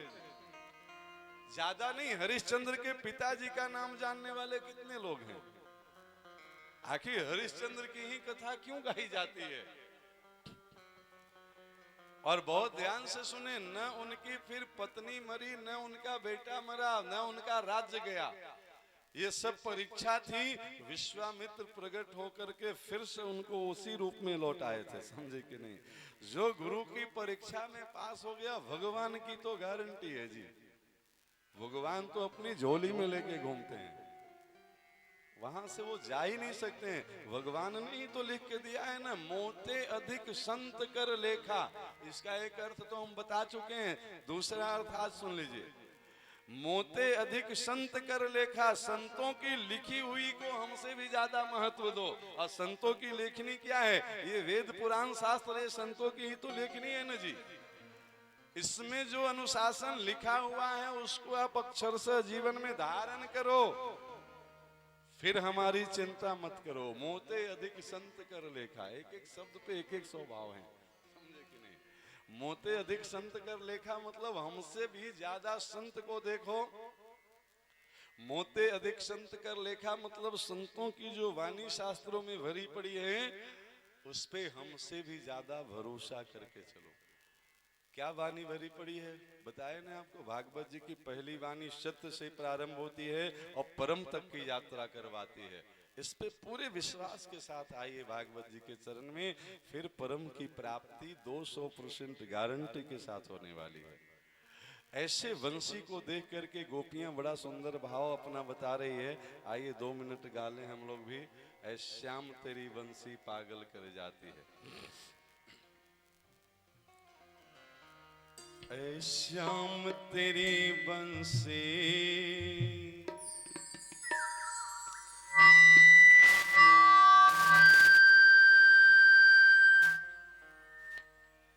हमारे बहुत अद्भुत लीला आज गोपाल जी कर रहे हैं। आइए बड़ा सुंदर भाव, बस कुछ ही क्षणों में कथा को विराम देंगे। बस इस भजन के बाद गोपी गीत का पाठ करना है। जो लोग लाइव भी कथा से जुड़े हैं ध्यान दें, गोपी गीत का पाठ जरूर सुने।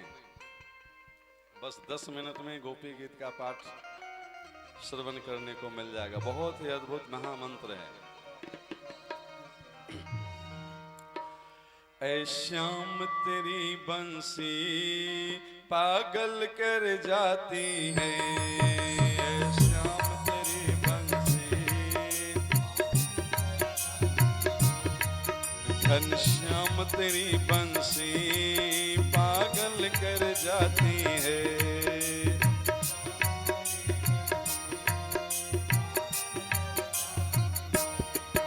ऐ श्याम तेरी बंसी पागल कर जाती है। श्याम तेरी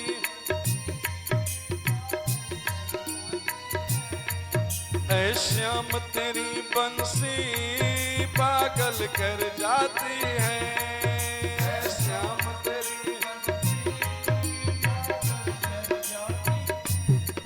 मुस्कान तेरी मोहन, मुस्कान तेरी मोहन घायल कर जाती है। मुस्कान तेरी मोहन घायल कर जाती है।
सोने की होती तो जाने क्या कर जाती।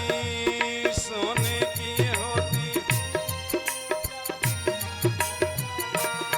सोने की होती तो जाने क्या कर जाती। सोने की होती तो ये बांस की होकर भी, ये बांस की होकर भी इतना इतराती है। ये बांस की होकर भी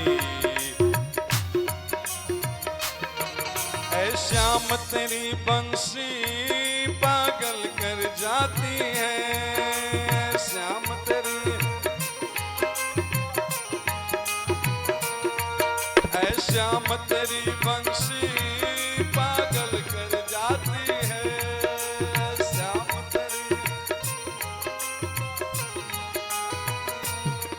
मुस्कान तेरी मोहन, मुस्कान तेरी मोहन घायल कर जाती है। मुस्कान तेरी मोहन घायल कर जाती है।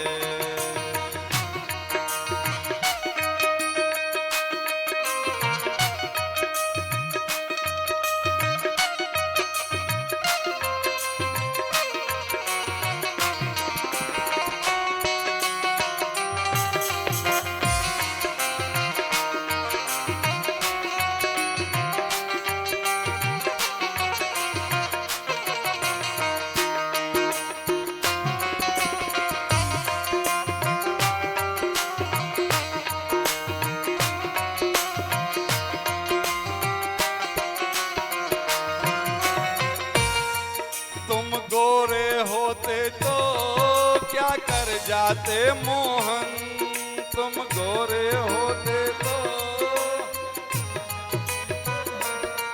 तुम गोरे होते तो क्या कर जाते मोहन, तुम गोरे होते तो। तेरी सांवली सूरत पे, तेरी सांवली सूरत पे दुनिया मर जाती है, तेरी सांवली सूरत पे दुनिया मर जाती है। ऐ श्याम तेरी बंसी पागल कर जाती है, ऐ श्याम तेरी, ऐ श्याम तेरी बंसी पागल कर जाती है, ऐ श्याम तेरी।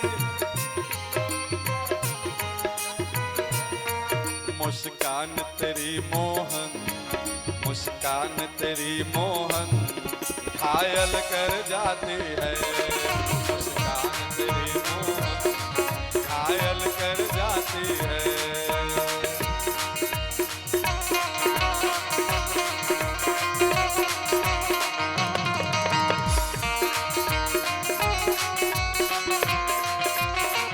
हरि बोल प्यारे, हरि बोल।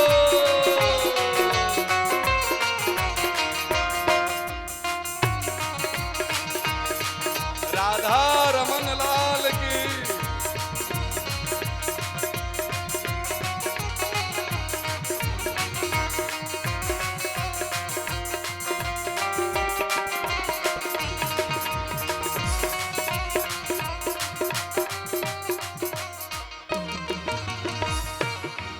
दुख दर्दों को सहना बंसी ये सिखाती है, दुख दर्दों,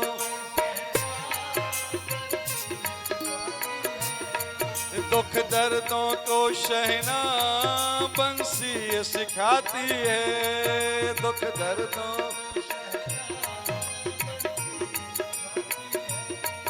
इसके छेद है सीने में, इसके छेद है सीने में फिर भी मुस्काती है, इसके छेद है सीने में।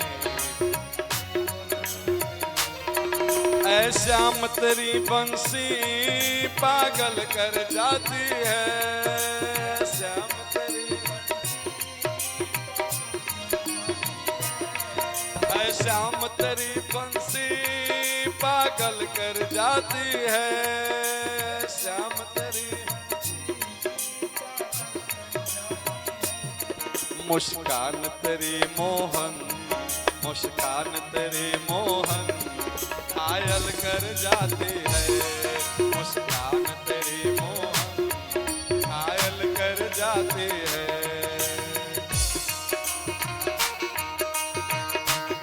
बाकी बिहारी लाल की।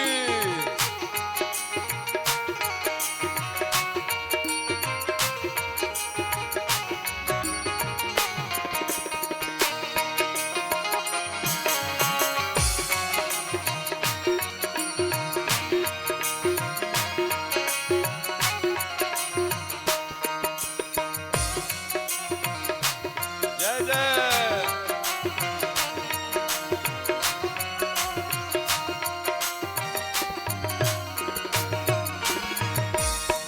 गैया भी चराते हो, गीता भी सुनाते हो, गैया भी चराते हो,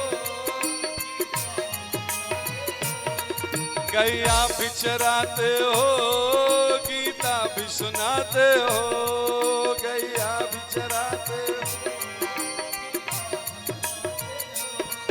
इसकी होली का उत्सव, इसकी होली का उत्सव मेरे मन को भाती है, इसकी होली का उत्सव मेरे मन को। ऐ श्याम तेरी बंसी पागल कर जाती है, श्याम तेरी, ऐ श्याम तेरी बंसी पागल कर जाती है, श्याम तेरी। मुस्कान तेरी मोहन, मुस्कान तेरी मोहन घायल कर जाती है। मुस्कान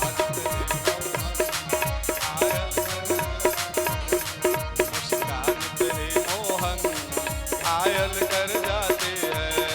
मुस्कान तेरी मोहन घायल कर जाती है, घायल कर जाती है, घायल कर जाती है।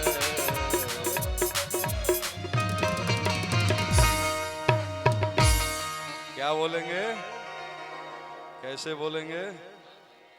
थोड़ा प्यार से बोलेंगे, सब मिल के बोलेंगे, जोर से बोलेंगे और जोर से बोलेंगे। अब चकाचक भयो।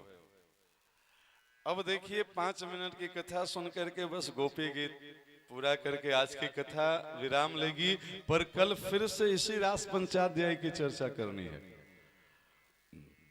अभी तो बस भूमिका बनी है रास पंचाध्याय की, अभी तो गोपी गीत बस आज हम लोग गान करेंगे, इस पे फिर कल व्याख्यान होगी, इसकी चर्चा तो कल बाकी है। अभी तो बस नींव पड़ी है, शीश महल अभी बाकी है, कल की कथा बहुत जोरदार अद्भुत होने वाली है। इसलिए जो जो करते हैं अपने जीवन से प्यार, वो नहीं कर सकते कल की कथा से इनकार। कल एकदम टाइम पे कथा में ज्वाइन करें, चाहे वो लाइव देख रहे हैं वो सब, और पंडाल में जो भरे हैं वो भी। कोशिश रहेगी कि कल 4:30 बजे से कथा प्रारंभ होगी, और पूरा भगवत इच्छा से जब तक चले। हमारी तो इच्छा होती है कि अभी रात भर चले कथा, पर आप सबके चेहरा देखते हैं तो थोड़ा दया आ जाता है। इतने ठंड में भी अपने घर द्वार छोड़ करके, पति सुतान वय भ्रातृ बांधवा सब दिख रहे हैं, सब छोड़ करके इस पंडाल में आकर के बैठे हैं। अच्छा, भाई लोगों की भी संख्या कम नहीं है। एक जोरदार तालियां आप सब अपने लिए। आपने परसों भी बहुत धैर्य का परिचय दिया। लगभग 10 बजे तक हम लोग कथा में थे, और उसके बावजूद भी देखे कि कोई एक व्यक्ति हिल नहीं रहे थे पंडाल से। आज भी हम लोग लगभग 9 बजने वाला है, और 10 तो बज ही जाएगी आज भी कथा में। तो आप सब इतने धैर्य से कथा सुन रहे हैं, वास्तव में धन्यवाद के पात्र तो हैं। तो आइए रास पंचाध्यायी का जो थोड़ा सा मूल मंत्र है गोपी गीत तक पहुंचने में, बहुत ध्यान से सुने, बस 10 मिनट में कथा पूरी कर देंगे। गोपियां अश्रुपूरित नेत्रों से ठाकुर जी को पुकारती है। बनो इतने ना निर्मोही, दया सागर कहते हो, सभी के दुख हरते हो, हमें फिर क्यों सताते हो। इससे प्रसन्न होकर के ठाकुर जी जितने गोपी उतने कृष्ण के रूप में प्रकट हो जाते हैं, और खूब चकाचक महारास। महारास मतलब ब्रज की भाषा में बोले तो एक प्रकार का नृत्य।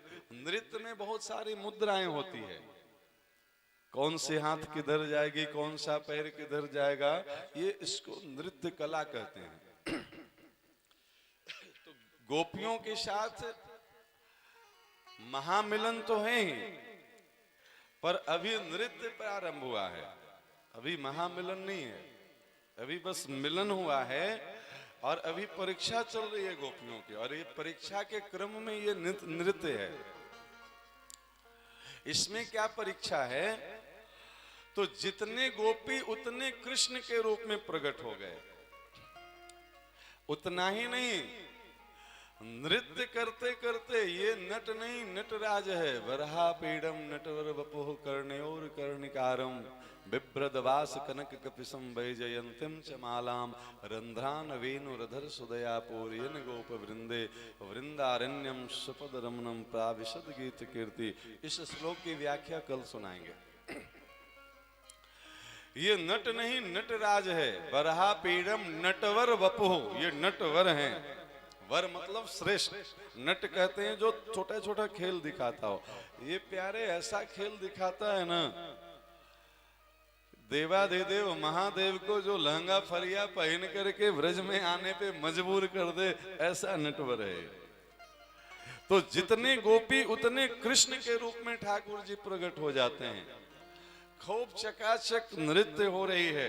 अब नृत्य करते, अभी बताया ना, गोपी जैसे थी वैसे भागी थी। कोई काजल लगा रही है तो एक आंख में काजल लगी है, दूसरा में छोड़ के भाग आई। कोई मेहंदी लगा रही है तो मेहंदी लगे हाथों से भाग आई। कोई अपना श्रृंगार कर रही है तो गहना उलट पुलट पहन करके आ गई है। जितने गोपी उतने कृष्ण के रूप में प्रकट होकर ठाकुर जी के सब गोपियों के साथ नृत्य कर रहे हैं। अब नृत्य करते करते गोपी कोई थक के बैठ जाती है। अरे कन्हैया बड़ी जोर की प्यास लगी है, अच्छा अभी लाऊं जमुना जल भर करके। वो जाते हैं झाड़ी भर के जमुना जल लाते हैं, ले गोपी पानी पी ले। कोई गोपी कहती है अरे गोपी बड़ी जोर की गर्मी लग रही है, अच्छा तो हम अपने वो पीताम्बरी से व्यार करूं, और अपनी पीताम्बरी से हवा करने लगते हैं। कोई गोपी कहती है नृत्य करते करते हमारी तो पाँव ही दुखने लगी है, अच्छा ला तेरी पाँव दबा दूं। ये क्या है? गोपियों का श्रृंगार कर रहे हैं। मेरी लट उलझी है सुलझा जा रे मोहन, हाथ मेरी मेहंदी लगी है। रास में मेरी चूनर गिर गई, अपने ही हाथों उड़ा जा रे मोहन, हाथ मेरी मेहंदी लगी है। समय अभाव है इसलिए गाएंगे नहीं, बस आपको सारांश बता दे रहे हैं। कोई कहती है रास में मेरे नूपुर गिर गए, अपने ही हाथों पहरा जा रे मोहन, हाथ मेरी मेहंदी लगी है। तो उस सखी की वो नूपुर ठीक करने लगते हैं। किसी की झुमका गिर जाती है तो उसकी झुमका पहराने लगते हैं। किसी की वो ओढ़नी फंस जाती है झाड़ियों में तो उसकी ओढ़नी ठीक करने लगते हैं। बहुत भाव का अर्थ समझिए, ये कोई मानवीय खेल नहीं है। भगवान कहते हैं कि तू जैसा है वैसा मेरे पास आ जा, फिर तुम्हारे में जो कमी होगी उसे हम अपनी हाथों से संवार देंगे, ठीक कर देंगे। प्यारे तुम्हें चिंता करने की कोई बात नहीं है, तुम एक बार आ तो जा, तुम्हारी हर कमी को ठीक करने के लिए हम तैयार बैठे हैं। लेकिन हम जीवात्मा हैं, बार बार हमसे गलती होती है। गोपियों से भी ये गलती हुई। क्या हुई?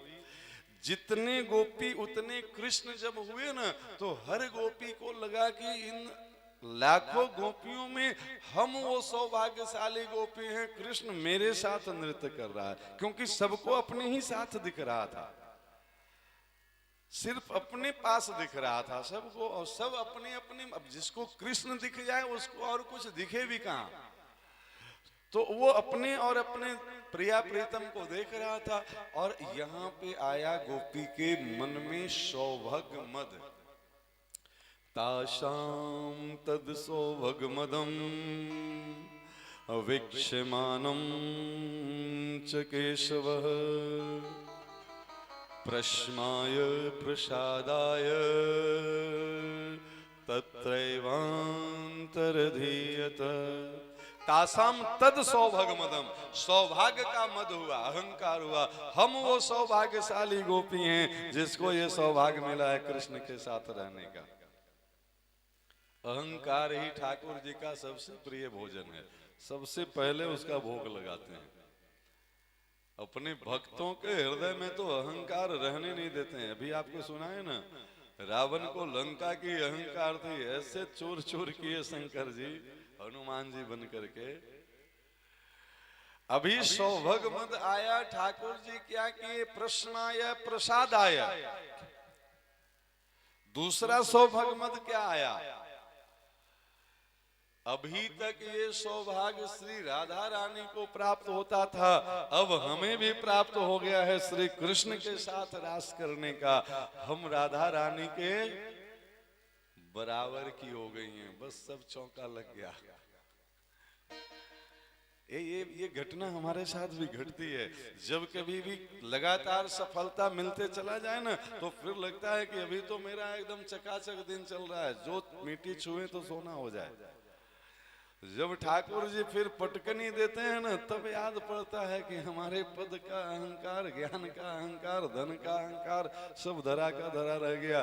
बिन हरि कृपा तृण नहीं डोले, एक पत्ता तो हिल नहीं सकता है, किसी की चले तो क्या चले। प्रश्नाय प्रसादाय, गोपियों को ये भाव जगा मन में कि अब हम राधा रानी के बराबरी के हो गए हैं, क्योंकि अभी तक ये सौभाग्य राधा रानी को मिलता था।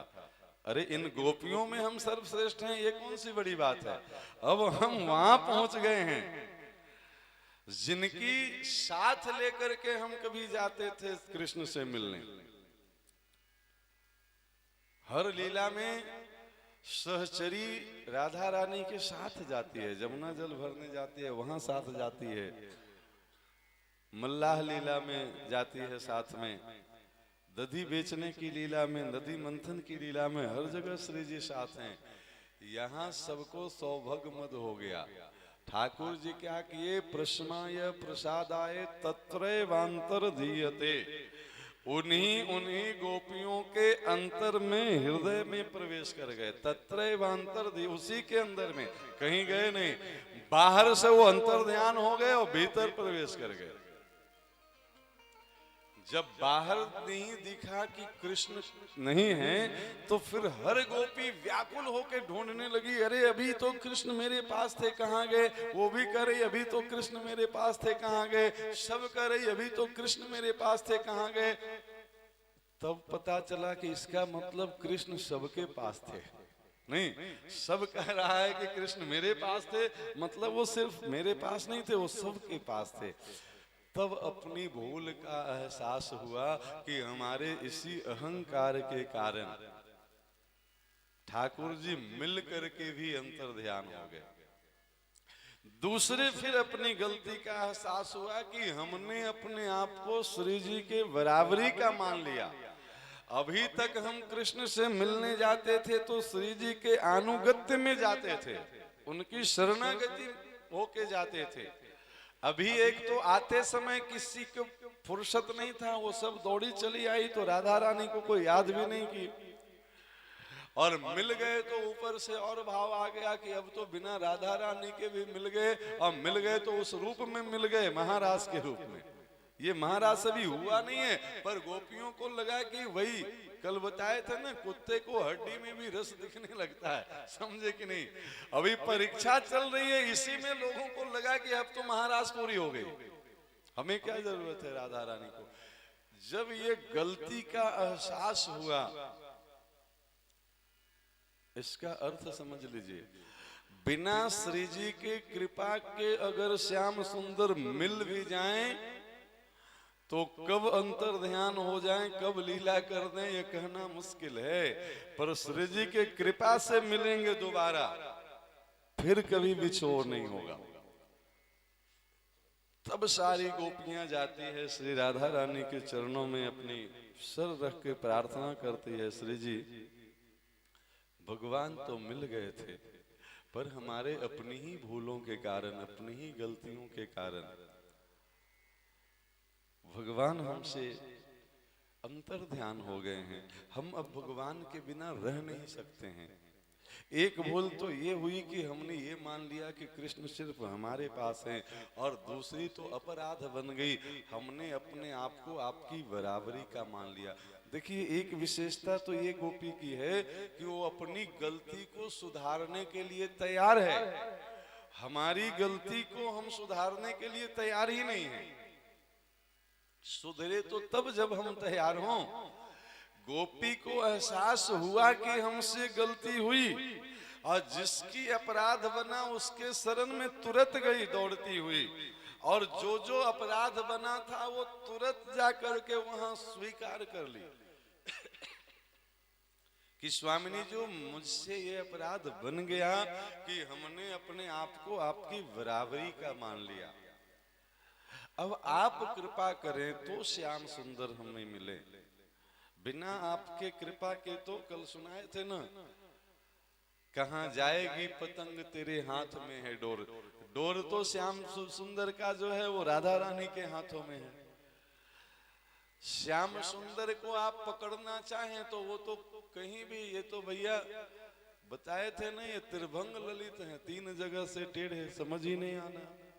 समझ भी पाओ तो फिर कब क्या लीला कर जाए। ये लीला पुरुषोत्तम है, राम मर्यादा पुरुषोत्तम और कृष्ण लीला पुरुषोत्तम।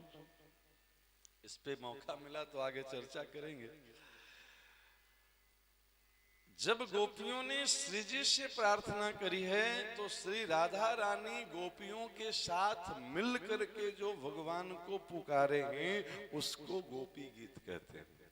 आइए हम सब भी इस गोपी गीत का बड़े भाव से श्याम सुंदर के चरणों में निवेदन करते हुए पाठ कर लें। बस आज की कथा इस गोपी गीत के पाठ के साथ पूरी हो जाएगी।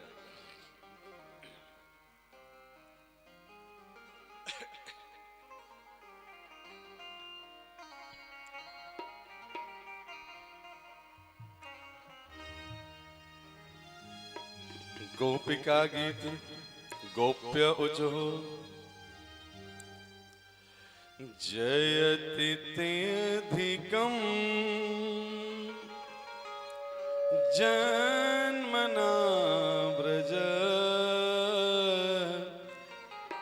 श्रयत इंदिरा सस्वदत्र हि दैत दृश्यतां दीक्षुतावका स्तैदितासवस् त्वां विचिन्वते शरदुदासे साधुजात सत् सरसिजोदर श्रीमुषादृशा सुरतनाथ ते अशुल्क दासिका वरदनीग्नत नेह किं बध विष जलापयात् व्याल राक्षसात् वर्ष मारुतात् वैद्युतानलात् वृषमयात्मजात् विश्वतो भया दृशवते वयं रक्षितामहो न खलु गोपिका नंदनो भवान् अखिल देहिनां आत्मरात्मदिक् विघ्न शार्थितो विश्वगोप्तये सखौ देवान् सात्वतां कुले विरचिता वयं वृष्णिधूर्यते चरणमीयुषां संसितेर्वया करशरोरुहं कान्तकामदं शिरसि देना श्रीकरग्रहं व्रजजनार्तिहं वीरयोषितां निजजनस्मय ध्वंसनस्मित भज सखी भवत् किङ्करीष्मनो जलरुहाननं चारुदर्शय प्रणतदीनां पापकर्षणं त्रिनचरानुगं श्रीनिकेतनं फनिफनार्पितं ते पदाम्बुजं कृणुकुचेषु न कृन्दिरेक्षयं मधुरया गिरा वल्गुबाकया बुधमनोज्ञया पुष्करेक्षण विधिकरीरिमा वीरमुयति रधरसीदुना प्यायस्वन तव कथामृतं तप्तजीवनं कविविरीडितं कल्मषापहं श्रवणमङ्गलं श्रीमदाततं भुवि गृह्णन्ति ते भूरिदा जना प्रहसितं प्रिय प्रेम वीक्षणं विहरणं च ते ध्यानमङ्गलम् रहसि संविदो यारदे स्पृशः गुहक नो मनः क्षोभयन्ति चलसि अग्रजा चारयन् पशुन् नलिन सुन्दरं नाथ ते पदम् शिलतृणाङ्कुरे सीदति तिना कलिलता मना कान्त गच्छति दिन परीक्षै नीलकुन्तले रवनरुहाननं बेभ्रदावृतम् घनरजस्वलं दर्शयन् मुहुर्मनसि न स्मरं वीरयक्षसि प्रणतकामदं पद्मजार्चितं धरणिमण्डनं ध्येयमापदि चरणपङ्कजं शन्तमं च ते रमणनस्त्वने स्वल्पयादिहं सुरतवर्धनं शोकनाशनं स्वरितवेणुना सुष्ठुचुम्बितम् इतररागवीस्मारणं नृणां वितरवीरनस्ते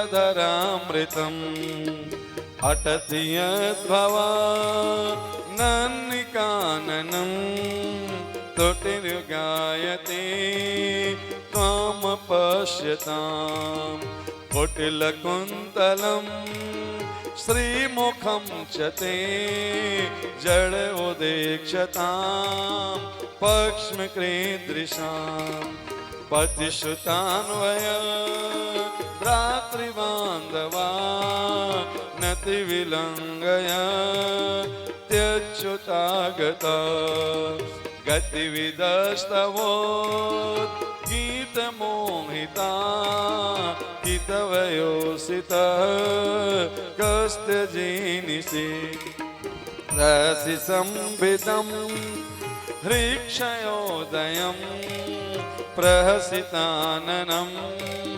प्रेमवीक्षणं बृहदुरस्त्रियो वीक्षितामते मोरति स्पृहा मुह्यते मनः व्रजबनौकशां व्यक्तिरङ्गते व्रजनयन्त्रलं विश्वमङ्गलम् त्यजमनाक च न्यस्तस्त्रेहात्मनां स्वजनरेदुजां यन्निषूदनम् यत्ते सुजातचरणां बुरहंस्तनेषु वीतासने प्रियदधिमहि कर्कशेषु तेनाटविमट्टस्य तद्व्यद्धतेन क्विंसित् कृपादिभिर्भ्रमति दीर्भवदायसां नः इति गोप्य प्रगायन्त पर्लपन्तश्च चित्रधा रोरुदो सुस्वरं राजन् कृष्ण दर्शन लालसा। बहुत अद्भुत लाइन है, अंतिम लाइन बस दर्शन कर ले 1 मिनट। रोरुदो सुस्वरम राजन कृष्ण दर्शन लालसा। सारी गोपियां रो रो करके कृष्ण को पुकार रही है। फिर व्यास जी लिखते हैं, सुखदेव जी सुना रहे हैं, रोरुदो सुस्वरम राजन, हे राजन, राजा परीक्षित को ये कथा सुना रहे हैं सुखदेव जी और कह रहे हैं कि हे राजन, रोरुदो सुस्वरम, सुंदर स्वर में गोपियां रुदन कर रही है। स्वर में गाना तो सुने, स्वर में रोना देखे क्यों जी? कि भैया स्वर में रोना है, जरा बजाइए। आज जो है सो तीसरी काली से रोएंगे। अरे लिखी है, और ये सुखदेव जी सुना रहे हैं। इति गोप्य प्रगायंत, गा नहीं है, प्रगायंती मतलब रो रो के गा रही है, प्रलाप करके गा रही है। इति गोप्य प्रगायंत परलपंतश्च, प्रलाप कर करके गा रही है। और सुखदेव जी राजा परीक्षित को कह रहे हैं, रुरुदु सुस्वरम राजन, हे राजन सब गोपियां सुंदर स्वर में रुदन कर रही है। क्यों कर रही है? तो कृष्ण दर्शन लालसा। स्वर में रुदन भी होता है, पता है कहां? कृष्ण दर्शन लालसा, भगवत प्राप्ति के लिए जो रोया जाए वो सब सुंदर रुदन है, और संसार के लिए जो रोया जाए वो दुखद रुदन है। प्यारे समझे कि नहीं? भगवान के लिए रोना भी सुंदर है, और संसार के लिए अनर्गल हंसना भी व्यर्थ है। इसीलिए सुखदेव जी परमहंसों की संहिता है प्यारे, ये परमहंस की वाणी है। रुरुदु सुस्वरम, बट क्यों? तो कृष्ण दर्शन लालसा, कृष्ण के दर्शन की लालसा में जो रोया जा रहा है वो संतों की नजरों में सुंदर रुदन है। भगवान की याद में कभी एक बूंद आंसू आ जाए, भगवान राम स्वयं बताए हैं भक्ति का पराकाष्ठा क्या है? तो मम गुण गावत पुलक शरीरा, गदगद गिरा नयन वह नीरा। शरीर पुलकायमान हो जाए, गला रोन आए और नेत्रों से अश्रुधार बहने लगे, ये सुंदर रुदन है। हम लोग संसार के लिए तो खूब रोते हैं, भगवत प्राप्ति के लिए तो सोचना भी मुश्किल है, रोना तो बड़ी दूर की बात है। पर वास्तव में अभी अगर भगवत प्राप्ति के लिए रोना नहीं आ रहा है ना, तो फिर न जाने इसके बदले में कितने जन्मों तक रोना पड़ेगा। यही सच्चाई है। अभी रो ले भगवत प्राप्ति के लिए और तरीका सीख ले।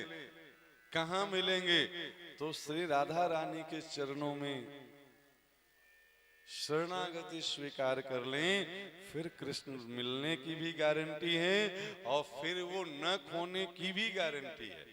राधा रानी यानी गोपियों के गुरु। राधा रानी और कृष्ण भगवान में कोई भेद नहीं है। राधा कृष्ण दो एक हैं, इनमें अंतर नहीं। अभी बताए ना, समुद्र में और समुद्र की लहरों में भेद नहीं होती है। समुद्र ही अपने आप के लहरों के रूप में प्रकट करती हैं। तो न राधा रानी में भेद है, न गोपियों में भेद है। भगवान ही इन लीलाओं के माध्यम से हम जैसे जीवात्माओं के लिए ये ज्ञान प्रस्तुत कर रहे हैं कि प्यारे एक बार इस भाव को प्राप्त हो जाओ। यही मानव जीवन की सर्वोपरि उपलब्धि है। इसी जन्म में भगवान श्री राधा माधव के चरना रविंद मकरंद की प्राप्ति की लालसा जग जाए, हमारी उत्कंठा जग जाए, हम उस मार्ग पे चलते जो हमारे शास्त्र के द्वारा, सदगुरु के द्वारा, संत के द्वारा प्रशस्त किए गए हैं भगवत प्राप्ति की, तो भगवत प्राप्ति भी होगी और फिर बिछोह भी नहीं होगा। मतलब फिर आपको संसार में कोई और शरीर धारण करके नहीं आना पड़ेगा, फिर तो नित्य निकुंज की सेवा मिल जाएगी प्यारे। बस इन्हीं शब्दों के साथ आज की कथा को प्रणाम करते हैं। अभी अभी इस गोपी गीत को सुन करके श्यामा श्याम प्रकट हुए हैं, तो आज आइए श्यामा श्याम की आरती। श्यामा तेरी